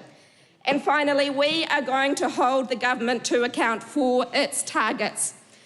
Targets are not an ability for the minister to turn around to the system and say, you're not measuring up, you're not good enough. The minister has to deliver on targets, and we will also make sure that the targets are representative of the wide breadth of service people expect from our health system. But finally, Madam Speaker, I want to say that one thing that seems unbelievable is hearing those people over there, when they were sitting here going on and on about outcomes, say that they're bringing smoking back. That's a disgrace. Stuart Smith. Thank you, Madam Speaker. It's a great pleasure to speak in the House for the first time in the 54th Parliament. I'd like to welcome all the members that have come back. Every one of us in here today know how hard we have to work to get here. But I'd also like especially to welcome the new members, including Jamie Arbuckle who lives in Marlborough in the mighty Kaikoura electorate, representing the New Zealand First Party. Welcome to Parliament, Jamie. It's good to have a couple of people from Marlborough representing the good people of Kaikoura. Actually, Madam Speaker, I must mention all of the newer members. I'm looking forward to hearing all of the maiden speeches that I'm able to.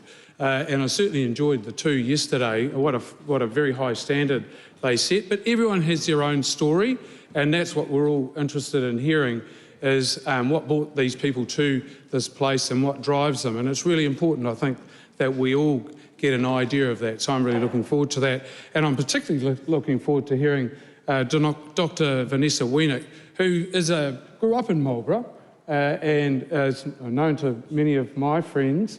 So I'm really looking forward to hearing her speech later on this afternoon. And I know she has a very interesting backstory that people will want to hear. But, Madam Speaker, we're here in the address and in reply debate. And look, it's been quite interesting this afternoon. I thought that speech before was more self-reflection than anything else. But you know, someone who I really greatly respect on the other side of the House, the Honourable Peeni Henare, spoke yesterday, and I thought he made an excellent point. This is a debating chamber. This is where we come to debate the issues of the day. I'm sort of paraphrasing what he said, not as well and as eloquently as he put it. But this is where we put our ideas. It is a contest of ideas.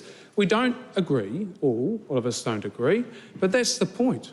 This is the best ideas might not always make it, but those that do, if you've got the numbers, that is how laws are made, and that is what democracy is called, and that's how it works. And so I think we just, as Peeni Henare said, or almost said, we can disagree without being disagreeable. And I think that is something we should remember. And I think the Honourable Julianne Genter, you've got to admire her passion, but she sometimes let that get away with her, and just controlling her emotions a bit more might be quite, make her points a lot more more marked than they were. Calling people fools is not a way to win an argument. Just because they disagree with you doesn't mean they don't have a valid point of view. And I think we should all just remember that when we're making our speeches. So, Madam Speaker, out and on the street and on the farm, there's a great sense of a relief in the vineyards. There's a great sense of relief with the change of government. Change was needed, change was wanted, and we have change. And the thing about change is sometimes it can be difficult to accept. And I think because of the changes that we all campaigned on through the campaign and we're now administering, it's difficult for some people to accept that. But that's the contest of ideas that the Honourable Penny Henare alluded to yesterday, and I think we should remember that. The economy and the cost of living is one of our core things that we campaigned on, and one of the things we're going to do a lot of work on it and quite quickly. But I was just talking to my good friend here, the Honourable Andrew Bailey, about an incident an example of wasteful regulations and rules. The firearms legislation, Madam Speaker, we rushed through after the terrible event in Christchurch a few years ago, some legislation which was well-intentioned but has had far-reaching and adverse effects that I don't think we hopefully will be able to unwind. But I have a constituent that has a high-end hunting operation where high-end tourists from overseas come in and hunt on this property. They pay a lot of money to do that, and they want to sight their rifles in when they get there, which is a reasonable thing to do, make sure that they're efficient at what they do. But he's had to go out and go through a very expensive process to set up a legal range on his property. On the property, they're going to walk off the range and start shooting animals which doesn't need this licence of a range. It's needless, it's pointless, it's wasteful spending, and it's all those sorts of things that my colleague Andrew Bailey was talking about before, how businesses are being dragged down by those needless costs. It's well-intentioned, I get that, but all the shooting ranges, there's quite a lot of perverse regulation in it, that the owner of the gun has to be the licensed person transporting it in a vehicle, for example, so that those people in firearms clubs can't transport firearms easily between clubs for shooting competitions. These are law-abiding people who they own firearms for sport, not for crime. They are not the people we should be pursuing. And so it's all those sorts of things that have had a bad effect on our economy. One of the other things that I think that's going to be really good is we're going to reverse the union-inspired, innovation-stifling, productivity-lowering pay agreements, also known as the FPAs. And that has had a very, that's a new name for it, by the way, that has been a real drag, will be a real drag on the economy, and one of the things that people are really concerned about, and that will be really good to get off the books. We also today had a question in the House about Lake Onslow. I think my colleague, the Honourable Simeon Brown, neglected to mention that Lake Onslow is very expensive. There's no doubt about that. Again, a well-intentioned idea. I know the landowners down there, they've been very concerned about Lake Onslow and what impact it would have on their property. Very concerned about it, and I did quite a bit of work with them. I know Joseph Mooney did as well. But what's been forgotten, it's $15.7 billion that was going to cost. But, Madam Speaker, you may not be aware, but actually the Commissioner for the Environment did some research on this, and they looked at large hydro projects around the world. And the average cost overrun of a large hydro project is 98%. 98%. So 15, yes, that's right, 15.7 billion will be roughly $30 billion by the time it's built. And it wouldn't be built until the middle of next year. And it's exactly like light rail, but it's also had a perverse effect on the electricity prices today. And we've seen the forward prices in electricity much higher than they would, the market would suggest otherwise they should be. But it's because of this sword of Damocles hanging over the market, being the Lake Onslow scheme and also the 100% renewables target that the government had in place. Again, a well-meaning objective, but just didn't actually, was never going to deliver on what it was intending to do, and it had other consequences that were not taken into account. And those sorts of things have to be dealt with properly in the early stages, and that's why we're bringing in cost-benefit analysis for all the policies that we bring in. That is absolutely sensible way to go about making policies. We should all do that. But it is the farming sector, Madam Speaker, that is most relieved about what's going on. They have literally been ground down by it. The relief from them, they were set up as public enemy number one, and it actually really hurt those people. They were vilified. And then all of the costs, again well-meaning, but piled on top of those people in their everyday business, made it much more difficult for them to get on and farm. And actually they didn't have the spring in their step that they would normally have, getting out on their farms, doing the work that they do. And actually, without the farmers, they literally carry us on their back. Without the income that they earn through their exports, this country would be a much poorer place than it is today. So all of our standards of living are underpinned by those people that get up at 5 o'clock in the morning, sometimes earlier, and go out and milk the cows, or out there in all their weather looking after their animals. They are literally the backbone of New Zealand's economy, and actually they should have our respect. And I think under us we're going to rebuild that. Thank you, Madam Speaker. Well done, mate. Honourable Damien O'Connor. Madam Speaker, thank you very much. And just following on from that previous speaker, firstly, congratulations for your position. Yes, we do appreciate the farmers. 50% increase in export revenue in the primary sector when we were in office through COVID and many other challenges. Thank you very much. Madam Speaker, can I just say, this is supposed to be, we were supposed to have a speech from the throne that was back on track. Well, there's one excess word there. It should be backtrack. If anyone rides a motorbike, or maybe just a push bike, you'll find that actually it's all about balance. Rights and responsibilities, a bit like us in the community, or as a family, or as a government. The balance between rights and responsibilities. If you're going forward, it all works. If you stop, only the very skilled or the very lucky can stay upright and survive. If you want to go backwards, it's virtually impossible to maintain things. So I put to you, let's get moving forward and we might make some progress. This is a backtrack speech from the throne, from a backtrack government.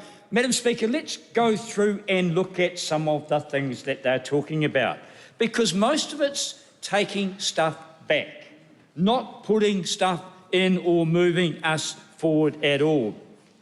Quite an extensive list of things. We've had reference there, of course, to the Onslow project. The concern there about Onslow from the electricity companies that were half privatised by the previous national government is that actually this is a lever to keep electricity prices down in the long term. Yes, expensive. Yes, a lot of work still to be done, but just tossing it out is handing to the existing electricity generators and gentailers monopsony rights to make super profits, and we'll wait and see that. Madam Speaker, we're going to cut public sector expenditure, including consultants and contractors. Very interesting. In fact, the ACT Party and Taxpayers Union brought out someone saying that actually the 29%, or it might be about 30% now, is way below that in the UK under a Conservative government of 49%. 49% GDP is spent through the public sector. We're actually in pretty good position, as he said, Madam Speaker, we're going to take away funding from maintenance of roads and put it into 12 new roads of national party significance. We saw that before. And what happened when we came into government? We had suffered underfunding in road maintenance because the previous national government had increased the weight of trucks and had a sweat the assets campaign that resulted in underfunding and a degradation of our roading network that continues today in spite of the huge amount of increasing money that we in government put on. There's going to be a removal, again, this is the backtrack government, of the clean car discount at a time when we've seen rapid growth of hybrids. And in fact, you know what? The Ford Ranger now is coming out as a hybrid. Really? Yes, and the farmers will be taking that up, I am sure. In fact, what we're doing, and I spoke to a Ford executive in the US that said, please be consistent with your policies when it comes to this area. They will be alarmed at what this incoming government is going to backtrack on and indeed may stop producing cars for our right-hand drive market. Mr Speaker, that's the backtracking that we're seeing. Repeal of the Water Services Entities Act. Already we have councils around the country saying, well, these are the rate rises you're going to face. That's because government will step back, has offered the National Act, New Zealand First Coalition has offered no support, no idea how they're going to support councils to put in place vital water infrastructure that each and every New Zealander needs. Nothing in their plan. Significant natural areas. Oh, yeah, we'll get rid of those. What do we need those for? Biodiversity. What's biodiversity? Actually, if it comes to our biological systems, it's about pollination. It's about biodiversity in a natural environment that more and more people around the world are demanding, because they want to see their food production systems and they want to see the environment in which they live in a better and healthier system. Madam Speaker, but there's one, of course, there'll be a ban on gang patches. Really interesting. How will you tell who are gangs? What will you say to the Ulysses Club? Bunch of guys get together, have a patch on. Are you going to ban them? Are we going to ban people in rugby clubs who might have a patch on the back of their jersey? I'll wait and see what happens in that area. Madam Speaker, we are in an unfortunate situation, having been through a number of challenges, having invested in infrastructure, having some amazing progress in all areas of society. We now have a backtrack government. There's a couple of things moving forward. Let's look at one of the things that are moving forward. It's an MOU with the Waikato University to think about and investigate a medical school. Oh, really? A very good investment by Waikato University in Stephen Joyce. $1 million paid to him over 3 years.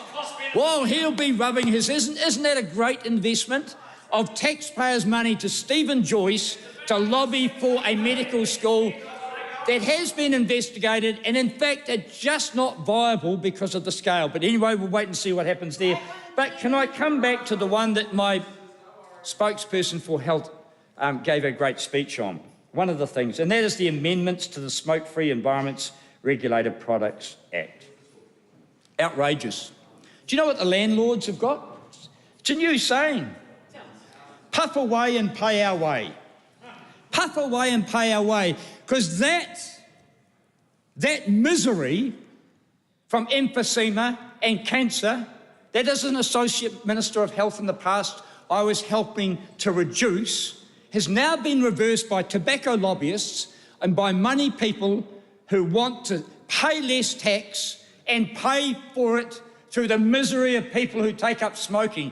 That is outrageous, unethical, and it's a measure of the backtrack government that we now have in place. Madam Speaker, we've got disestablishing Te Pūkenga. When we came in, actually, Taipatini Politic on the West Coast was broke. We had to step up. We wrote out a cheque for $35 million just to keep them afloat. And in fact, there were other polytechs up and down this country that were going broke. The model had failed. And so what we attempted to do was bring some alignment and some economies of scale. Te Pūking is only just starting. It's not perfect, and indeed it's going to be gone. Let's see us go back to the failed, dysfunctional, disjointed Polytech model that we have. That's what this government will do. Madam Speaker, they're going to set 5 major targets for health system, including for wait times and cancer treatment. Amazing. Well, all I say is let's see you be honest. Because last time those waiting lists were manipulated. So the figures look great, but the patients didn't. Careful. Madam Speaker, we Careful. have put a considerable amount of money into the health system. And it's not perfect. No one would claim that. Health is a bottomless pit. But can I tell you that I'm sure that this incoming backtrack government will not make the progress that we've tried to make, particularly in the difficult areas of healthcare. I'll wait and see. I'm happy to be in this House in 2.5 years' time, making judgment on the performance of this incoming government. Madam Speaker, I'm proud to have been part of a Labor and Labor coalition government over a 6-year period. We had to address major issues of infrastructure. You're going to set up an infrastructure agency now. Well, wonder if it's funded. Oh, that's a start. They'll start to set it up. Let's see what happens on the ground. Because the big ideological approach that people should pay less tax is the one that leaves this country a huge hole and deficit in infrastructure, as we've seen in transport, as we've seen in water care, and we don't even have any idea from this government as to how they're going to work through with local councils, with local government, to relieve them of the burden of the ongoing infrastructural development this country needs. Madam Speaker, we will keep this backtrack government honest, if we can. It's going to be almost impossible. And I think all I say to the media who might be watching is follow the money. Just do an analysis in a few months' time of where the donations came from, who donated, and what the resultant policies have come into this House. The member's time has expired. Outrageous, Madam Speaker. Goris Garaman. Thank you, Madam Speaker, and might I take this opportunity to congratulate you again, but in terms of being in fact in the seat now, as I take my first call with you presiding, I look forward to your guidance in the House. And I might just take the opportunity as well to congratulate the new members. There are a few of you in the House taking rowdy positions, as the backbenchers are meant to do. Welcome. And I'll just start by something else that's accidentally and unexpectedly positive that happened in the House today, which is that a government in Aotearoa, New Zealand, quite unexpectedly, recognised Palestine's right to self-determination and statehood. Wasn't quite in the motion by the minister, but, and I'll acknowledge my friend, the Honourable Phil Twyford, who's in the House, moved an amendment, and I don't think anyone listened too closely, but it was accepted by the minister and voted for by the government. I hate to point this out, but the Labor government didn't do it for 6 years. And they did vote down my motion on statehood, but it's nice to see us all, by consensus, recognise that Palestine exists. It's not so nice that it took a genocide for us to do it. It's not so nice that it took the deaths of 7,000 children that we know of to do it. It's not so nice that it took, and I'll say it as I did in the week that it happened, a war crime by Hamas. It's not so nice that it has taken a couple of months now, a couple of months of silence, while aid including cancer drugs, including water, including food, has not made it to the 2 million civilians in the Gaza Strip. It's actually heart-wrenching, and I know that it's heart-wrenching for every single one of us in this house. So what I want from this government, because I know, and I'll continue to hold for as long as I advocate for human rights, which will be my whole life, that we share those human values. I refuse to believe that we don't. Our solutions are different, but that time is over now. It's over because every 10 minutes in Gaza, a child is murdered. So our solutions have to be united. We have to stand together. We have to stand strong, as Aotearoa New Zealand has done in the past, on an independent, principled platform, calling for immediate, permanent, unconditional ceasefire, calling on our friends, on our allies, on our trading partners, on our Five Eyes network, on the family of nations in the Commonwealth and our Pacifica neighbourhood to do the same. Because our voice actually does matter. We're not a wee little small insignificant nation. We do punch above our weight in international forums and on the global stage. We are looked to as a moral, principled voice, but right now we are absolutely failing at a moment in history that matters. It matters for the next 10 minutes. Whose child is that? What were they hoping to achieve? What were their little pet peeves and hobbies and likes and interests? Who were their brothers and sisters that don't get to grow up with them?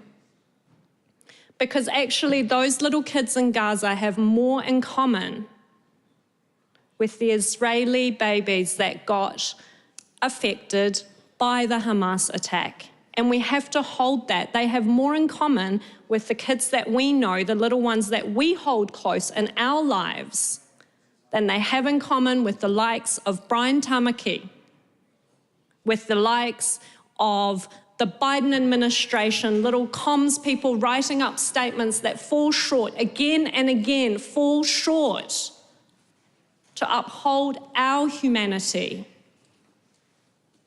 The time for stepping slowly with our allies, as the Prime Minister keeps telling us we're doing, is over. It's time for leadership. It's time to put our humanity front and centre, as New Zealand has done in the past. It was a national government that stood up for Palestine in the General Assembly of the United Nations and gave Palestine official status in that forum. It matters because Palestinian voices, the voices of any victim population, the voices that have been muffled and silenced, matter. It's only been with decades upon decades of dehumanisation that this current atrocity is able to happen with so much silence. It's come through decades upon decades of us looking away. And I said it before in this house earlier today, I'll say it again. I lived as a Middle Eastern child in a war up to the age of 9. I lived in Iran while we were engaged in a bloody 8-year war with Saddam Hussein's Iraq. And we, for sure, didn't think our lives mattered. We suffered the sanctions as we had to get coupons to buy butter and to buy fuel. We didn't have cancer drugs. And we had those sirens day after day. That war was nothing compared with what Gaza is seeing right now. You know what else? The war that we all stood up for in this house last term, as we should have, immediately was the one that was waged by Russia against Ukraine. And that war has not been anywhere near as bloody as what we're seeing happen in Gaza. Nowhere near. In the first 4 weeks, we surpassed the death toll of children that we'd seen in Ukraine in almost a year. So the time is now for this government, for this House of Representatives to stand up for New Zealand's values, the values that we see in protest after protest held by our people out there in the street, and I've never seen it as strong and as loud as it is. For our values, we have to say that we treat every war, every victim population, every perpetrator of war crimes and genocide the same, no matter if they are our trading partners, whether they are our so-called allies, whether the war, the genocide, the war crimes, the atrocity happens in Europe, or whether it happens in the Middle East. Because it matters when you're a wee child living with those sirens, living under those bombs, watching the absolute sea of amputees pour into your community, as I did, to feel like it matters to someone. And we know that we have trading partners and we have allies who are profiting from the atrocities happening in Gaza. So it is time to say to Mr. Biden, to say to every one of our Five Eyes partners, that enough is enough, because we, as a small South Pacific island nation, have a voice, and that voice matters.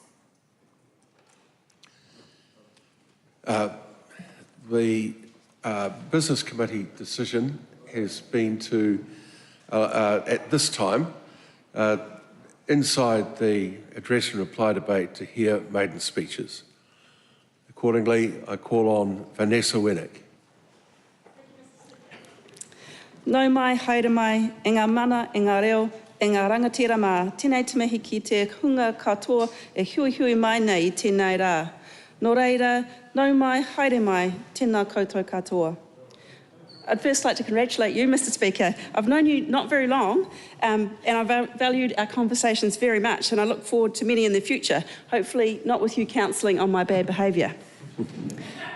The Prime Minister, the Right Honourable Christopher Luxon, I'm so very proud to be on your team. I can tell you love New Zealand and have the energy, intellect and character to deliver on what you promise. Since the election, I've felt the mood in my electorate change. And I really want to thank you on behalf of the people of Banks Peninsula for the hope that we've got. It's a little intimidating to follow on so closely behind the excellent speeches of James Meagher and Katie Nimmin. Congratulations to you both. I'm here because New Zealand voted for change, because the National Party represents stability, careful government spending and management of public services. People needed hope that the cost of living would improve and that the economy would be fixed so we could have decent health and education. To the people of Banks Peninsula who have bestowed upon me the honour of representation for this 54th Parliament, I express my deepest appreciation. With unwavering fidelity and diligence, I pledge to serve your interests, both within this House and in our community. The remarkable 99.5% enrolment and roughly 86% voter turnout reflect our politically active constituency's understanding of the MMP system. I want to acknowledge Tracy McLennan for her time as our MP and for her graciousness during and after the campaign.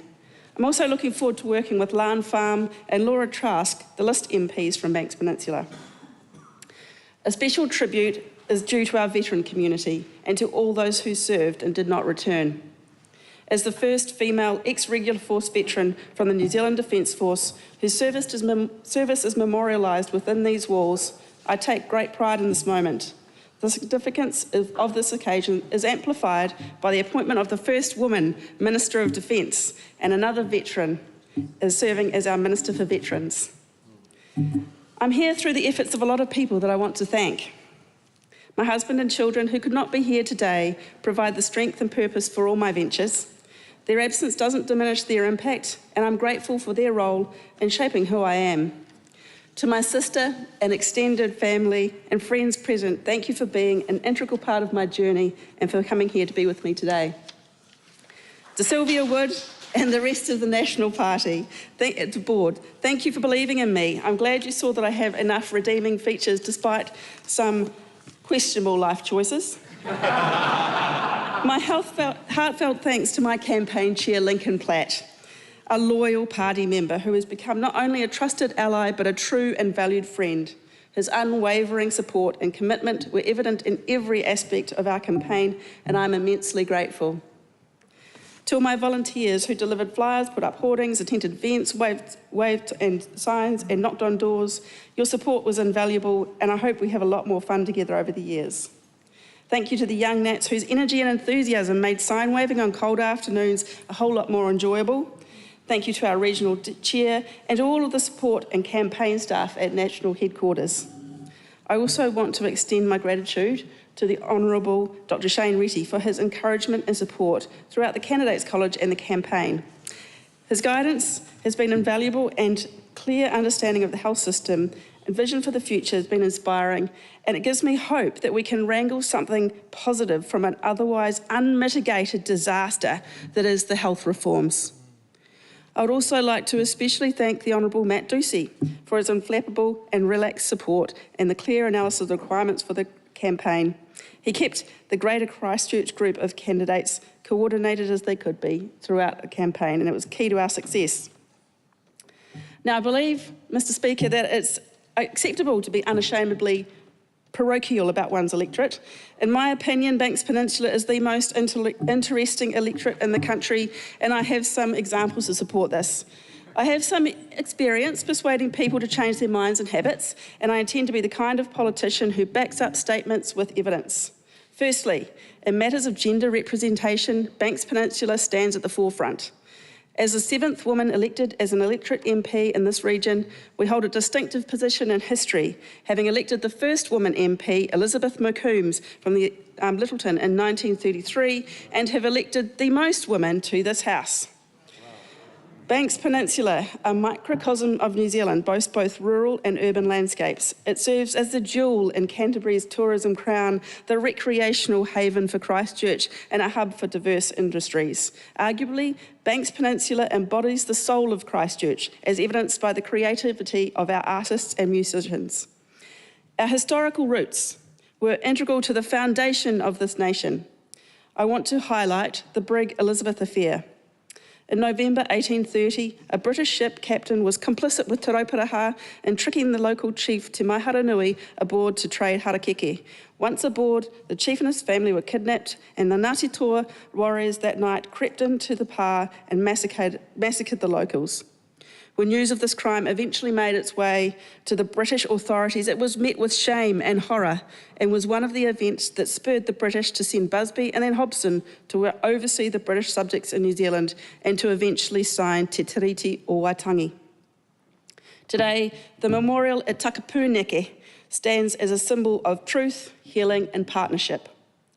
Included in the vision for a national reserve on this site is the somewhat neglected Britomart Memorial, honouring the ship whose captain planted the first British flag in that site and kept the French from claiming large sections of the South Island, something I think we should all be very grateful for.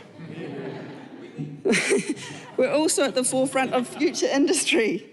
As an avid science fiction fan, the fact that we're building an aerospace launch site on Kaitariti Spit makes Banks Peninsula more interesting to me than 97% of the other electorates. Our peninsula's ecological significance cannot be overstated, with native flora and fauna evolving on a volcanic island that later merged with the mainland.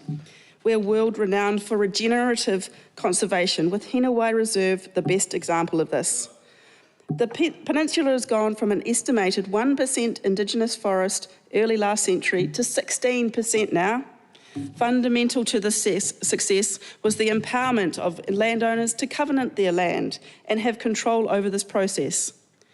I was delighted to join with members of the Banks Peninsula Conservation Trust last weekend as they celebrated the 100 covenanted piece of land, which joins over 2,500 hectares of perpetually protected land. It's also appropriate, Mr. Speaker, that I share with you all a little of who I am and where I come from. The Wienink family of Dutch heritage arrived in New Zealand in the 1850s. Despite the Dutch name, I'm more Scottish. And my grandmother was a MacArthur, a clan originally from Argyll and Bute. On my mother's side, my ancestor Thomas Kane arrived in 1872 and was the architect behind the Littleton Time Ball.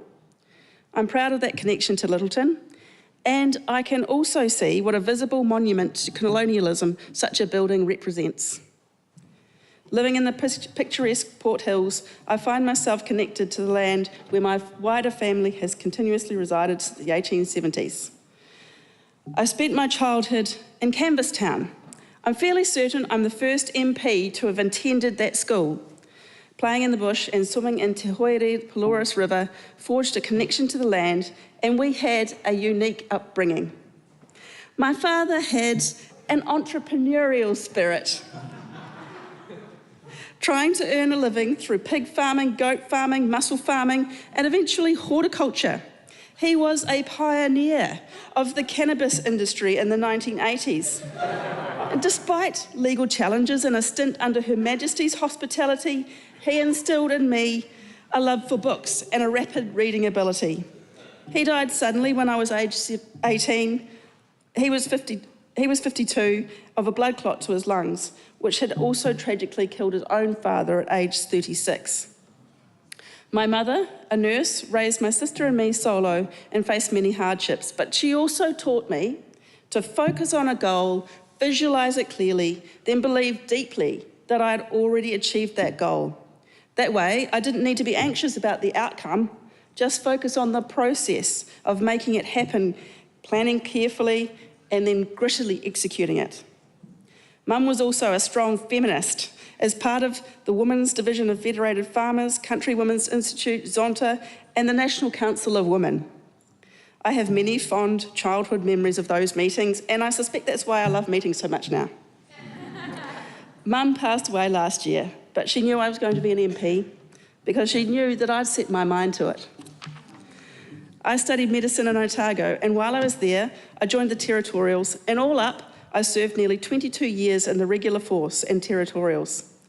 During that time, I was deployed 3 times and in a very intense period over 2 years. I did 2 winter tours of Afghanistan and a stint in East Timor in 2006 in between.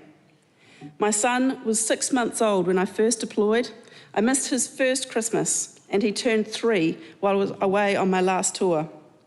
My already shaky first marriage didn't survive. I lost friends and colleagues in Afghanistan, and so the withdrawal from there, the state of that country, and the fate of women there breaks my heart. Post-military service, I spent a decade in general practice in Papua Nui.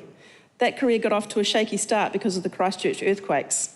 Leading a resuscitation team at the Pine Gould building site alongside medics and civilian doctors, I witnessed the strength and unity that emerged in the face of adversity.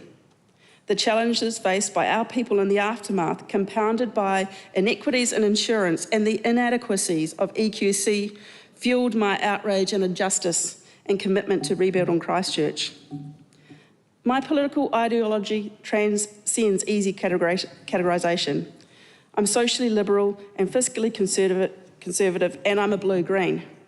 As the daughter of a solo mother on the DPB, I lived through the effects of the benefit cuts of the 1990s, and I don't think that miserly austerity works, but I equally detest wasteful government spending and the blatant disrespect for taxpayers when money is spent carelessly. I believe that only a national government with evidence-based, prudent spending with social investment approach can turn around the fortunes of our country and deliver the public services that we need. Last year in March, I had a total hip replacement. I took 8 weeks off to recover, and in that time, I conducted what my son called a midlife crisis.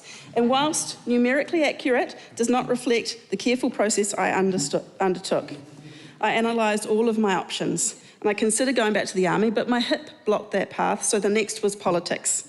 I researched the major parties and considered where my values most aligned. It turned out there were a couple of values that were important to me that pulled me towards national. First, competitive enterprise and reward for achievement. As a business owner, I know the value of skin in the game and the risk taken for the benefit of a business and the people working for you. Without competition, we have stagnation and limited innovation. The other thing is personal responsibility. This is about believing in the autonomy of individuals and their ability to do for themselves. Personal responsibility is not about victim blaming, as some might have you believe. It is about empowerment. As for all of us, it took a lot of grit and determination to get me here. I am loyal, I am faithful, and especially when it's hard. I don't expect that many people will understand it, but I hope that my friends and colleagues on all sides of the House will see who I am and what I bring with me to this place, so that we can be respectful of each other, even though we might disagree. In summary, I bring all that I am to this House, all the experience and knowledge from a life lived halfway through. I will be evidence-based, respectful and diligent in all I do. I will represent my constituents faithfully, and I aim to be civil and gracious in dealing with all my colleagues and friends in this House. May our shared endeavours propel New Zealand forward, and may the legacy we create be one of resilience, unity and prosperity. Tātou, tātou. I'd like to end with a quote from the author David Mitchell. This is the revelation of Somni 451. To be is to be perceived, and so to know thyself is only possible through the eyes of the other. The nature of our immortal lives is in the consequences of our words and deeds that go on and are pushing themselves throughout all time. Our lives are not our own. From womb to tomb, we are bound to others, past and present, and by every crime and every kindness, we birth our future. Nō reira, tēnā koutou katoa.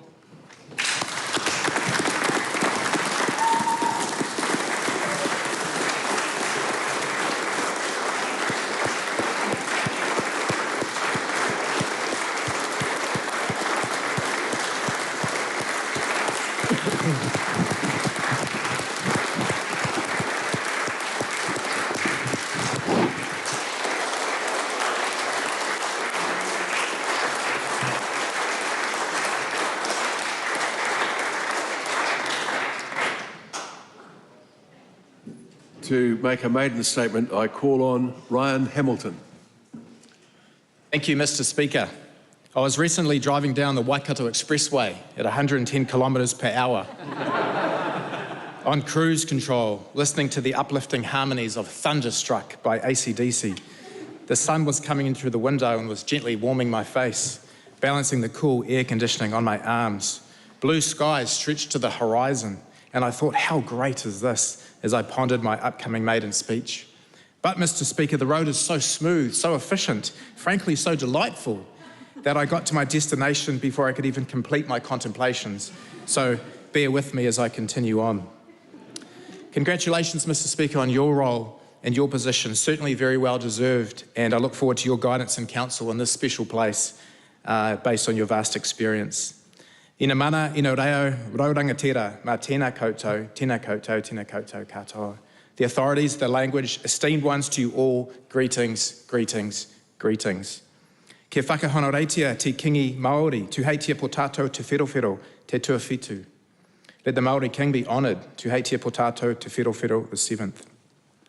Kia tau ino nā manakitanga ki runga ki raua, ko tāna mākau ariki, me te kahui ariki nui tonu. May his wife and the royal family also be blessed. May our Commonwealth King and royal family also be blessed.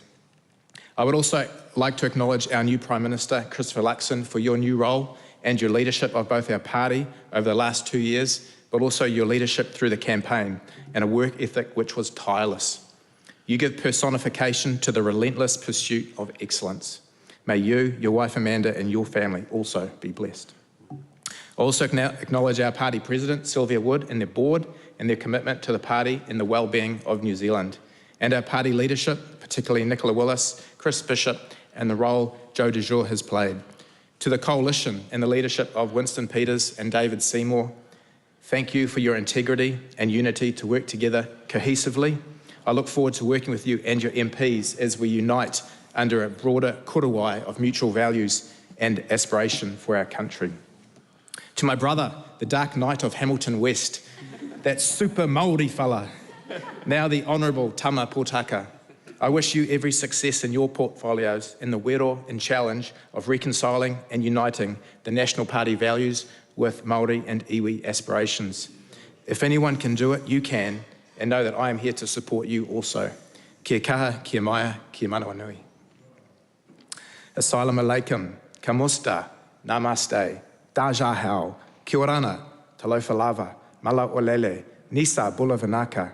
Just a few of the greetings of the over 160 ethnicities that make up Hamilton East, one of New Zealand's fastest growing electorates. I would firstly like to thank the people of Hamilton East, the 17,950 people that entrusted me with their vote, and to those that didn't, to know that I am still here for you also. My aim is to be an MP that you will get to know, that is accessible, hard-working, and advocates relentlessly for our awesome patch of New Zealand. I acknowledge my predecessor David Bennett, who held the seat for the longest in history and has set the door-knocking bar impossibly high. To all party members and volunteers, thank you for your tireless support, but in particular the executive, Sako Randawa and her husband Jay, Ron Williams, Ian Black, Anne Aitken, Bernard Powell, and to Ella, Sun, Q, Barb, Joshua, Marilyn, Jan, Antoinette, Veronica, Nathan, Liam, Jim, Tony, and to everyone else. And of course, New Zealand's fastest growing digital billboard company, Glowbox. Thank you. Our work is just getting started, but I could not have done this without you. Hamilton East, home to the world-famous Hamilton Gardens, a 54-hectare public garden that was once a rubbish dump, but now has 23 international gardens, 1.2 million visitors a year, and in the top 1% of TripAdvisor's international travel experiences in the world. Or Tainui Group Holdings, one of the real success stories of the Jim Bolger Treaty Settlement in 1995, the Ruakura Inland Port, a project of national significance. A 490-hectare development of logistics, industrial, commercial, and future residential. Long-term projections forecast this site to remove 65,000 long-haul truck journeys off the road, with an associated 66% reduction in carbon emissions for each container movement. International companies like Maersk, and of course New Zealand's distribution hub for Kmart, which moved out of Auckland, just comment on that, and New Zealand's own Waitomo Fuels. The University of Waikato's Artificial Intelligence Institute has created some of the world's most popular open source tools for machine learning, and imagine, if we can, housing New Zealand's long overdue and first graduate medical school. Only last week I had the privilege of attending the opening of New Zealand's first accessible and inclusive playground in Claudelands, which removes all barriers for those with physical and neurological disabilities by the Magical Bridge Trust. BCD, Foster Construction, Stark Property, Momentum and more. Our city is transforming. If anyone wants to visit the new Maiden, which is a food market with glorious river views, I'll shout the coffee, and depending on the time of day, the wine. Hamilton, the city of the future, the Goldilocks of New Zealand and the wider, mighty Waikato region, is an integral part of the Golden Triangle and a city and region to watch.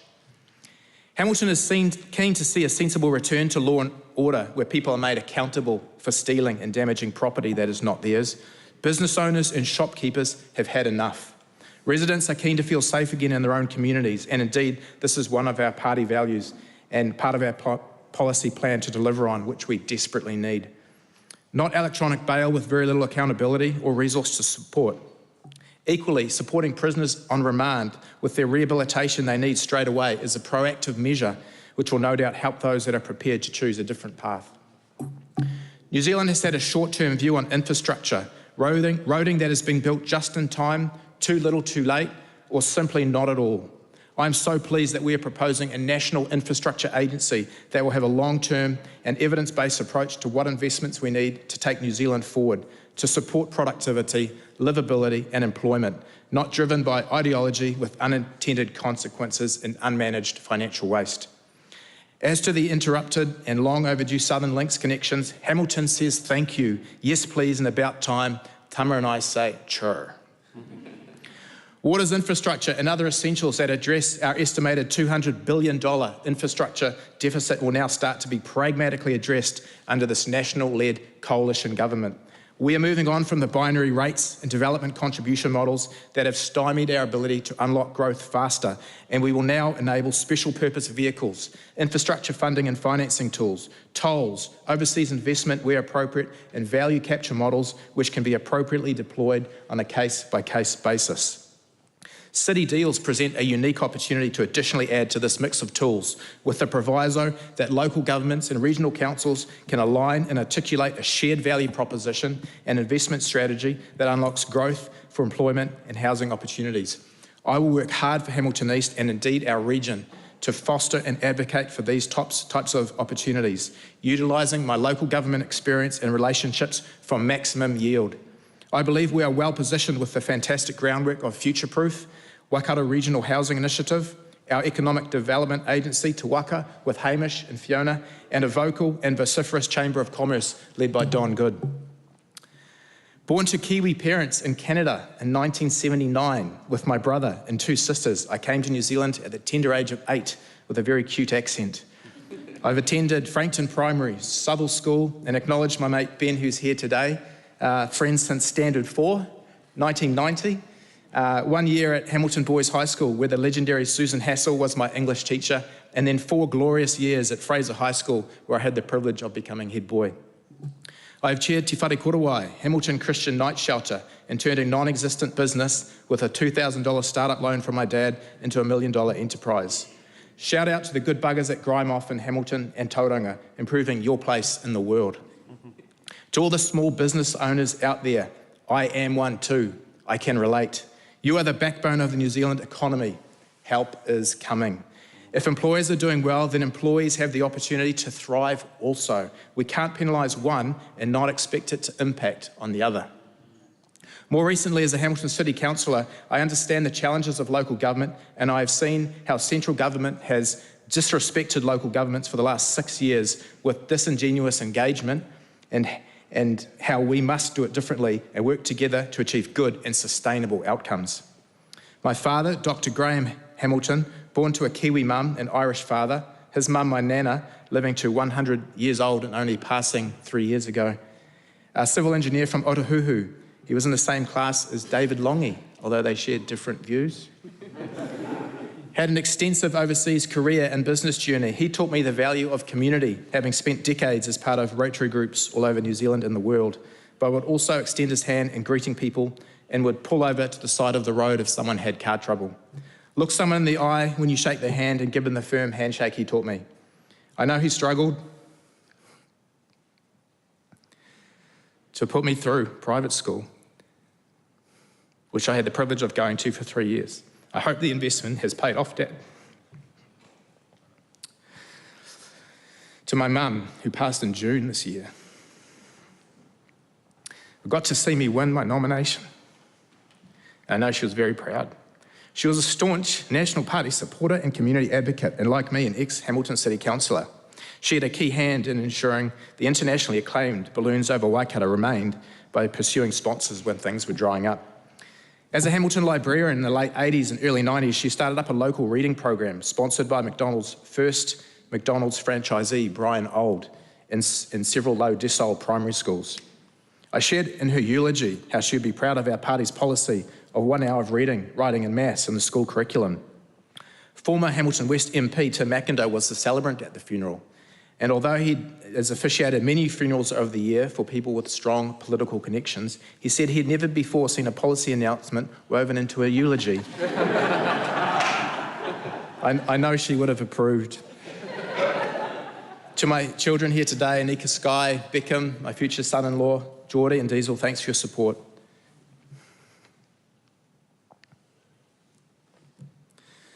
Know that I'm very proud of you all. My sister Ashley, been a big year. Thanks for being here also. And to my parents-in-law, as far as in-laws go, they don't come any better. To my wife Marie, who has stood unwaveringly beside me for 23 years, and this being my 10th political campaign, counting local government and local board campaigns. By the way, my success rate is improving. Thank you. I'm truly blessed by your love and support, even when politics was the last thing you wanted to be involved with. We all want a brighter future, one where our children and tamariki are loved and cared for and can develop their full potential. I believe in less government, personal choice and responsibility. A government that sets up the right macro policy settings that enables success and then gets out of the way. And of course, success means different things to different people. Please don't misunderstand me. For those that can't fend for themselves, absolutely, we need to provide the resources and supports to help them, assist them for as long as it takes. And we have a sacred duty to look after our most vulnerable and those that fall on hard times. But to those of us that can, we should, we must. What's wrong is always available, but so is what's right. Ultimately, though, it still requires the individual to foster hope for a brighter future, a desire, even a mustard seed of faith, ambition and desire for more or better, and they must be the ones that pursue it. They must push ahead. They must choose a different path. And I know some people don't start at the start line, and I know some people aren't born with the same opportunity. But if they have that desire, the coaches, the mentors, the community leaders, the aunties and the uncles, the business community will emerge. And if that person, regardless of their background, holds on to that hope within their soul, I do believe they can and will find a better way. A way forward, because this is still a beautiful country with endless opportunity and support structures. And to that end, with my ability, resources and positions, I commit myself in service to helping those individuals rise. Because when one individual rises up and breaks through, it gives those around them permission and courage to do the same. Thank you.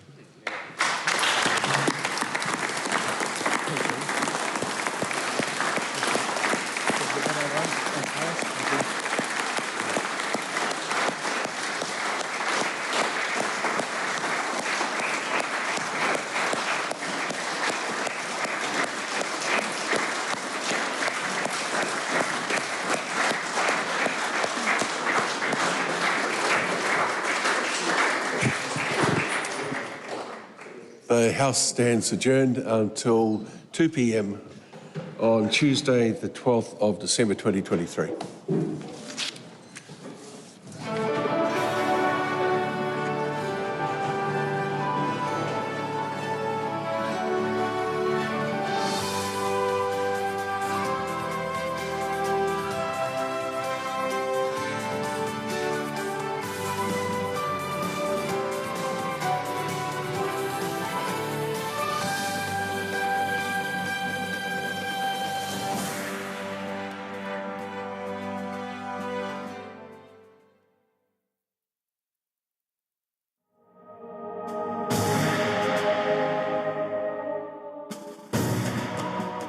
Live coverage from the House of Representatives has concluded. Coming up is a full repeat of today's proceedings. Question time will be repeated at 10 p.m.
Mr. Speaker.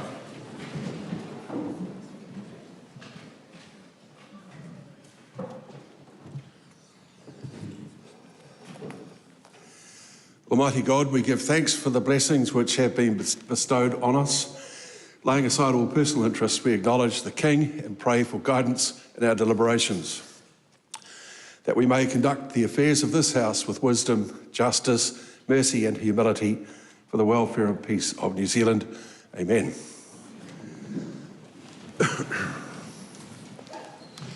I've been advised by the Electoral Commissioner that under Section 137 of the Electoral Act 1993, Camilla Bellich has been declared to be elected a member of the House of Representatives in place of Andrew Little. I understand also that the Honourable Judith Collins is present and wishes to take an oath of allegiance. Would Judith Collins please come forward to the chair on my right?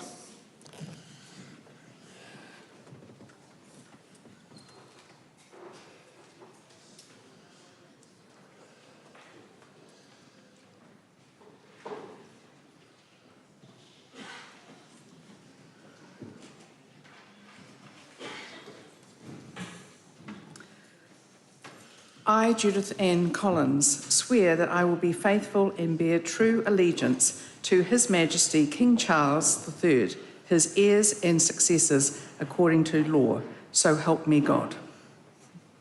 Congratulations. Thank you very much. Thank you. I understand that Camilla Bellich is present and wishes to make an affirmation of allegiance. Would Camilla Bellich please come forward to the chair on my right?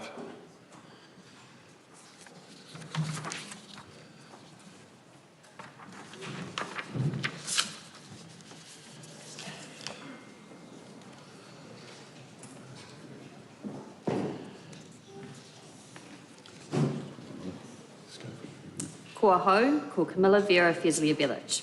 E ki ana I rongo I te pono, I te tika, I te ngākau tapatahi, me ta whakau anō, ka noho pirohanga, ka noho pūmau, kia kingi, tiare te tuatoru, me tōna kāhui whakaeke I ai ki te ture. Well done. Congratulations. House might like to congratulate those members on their...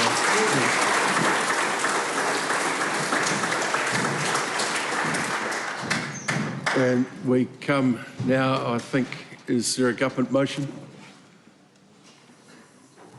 Mr Speaker, I seek leave to move government notice of motion number 4 in my name. Leave it sought. Is there any objection? No, we're in a leave process. You can't take a point of order in the middle of a leave process. No, you can't take a point of order in the middle of a leave process. So the leave has been sought. Is there any objection? No, let's get us through it. I'll go one more time. Is there any objection to the course of action being followed? There appears to be none. Sir. Point of order, Golders Garriman. Thank you, Mr. Speaker. I seek leave to move 2 amendments to the motion. Firstly, to add, quote, and the death of over 16,000 people in Gaza, including over 7,000 children, together with 1,200 killed in Israel on October 7, at the end of the first point in the motion. Just interrupt the member. I don't like doing this, but there is a procedure that I'm very keen that we follow to make it proper. So if there is to be an amendment, the amendment should be made during the speech in response to the motion being put to the House. Is that during the debate, sir? Yes, it is. So I call on the Right Honourable Winston Peters to move his motion. I move that this House express grave concern at the ongoing violence in Israel and the occupied Palestinian territories, unequivocally condemn the Hamas terrorist attack on 7 October 2023 and call for the release of all hostages. Call on all parties involved in the conflict, as well as countries with influence in the region, to take urgent steps towards establishing a ceasefire, recognise Israel's right to defend itself, acting in accordance with international law,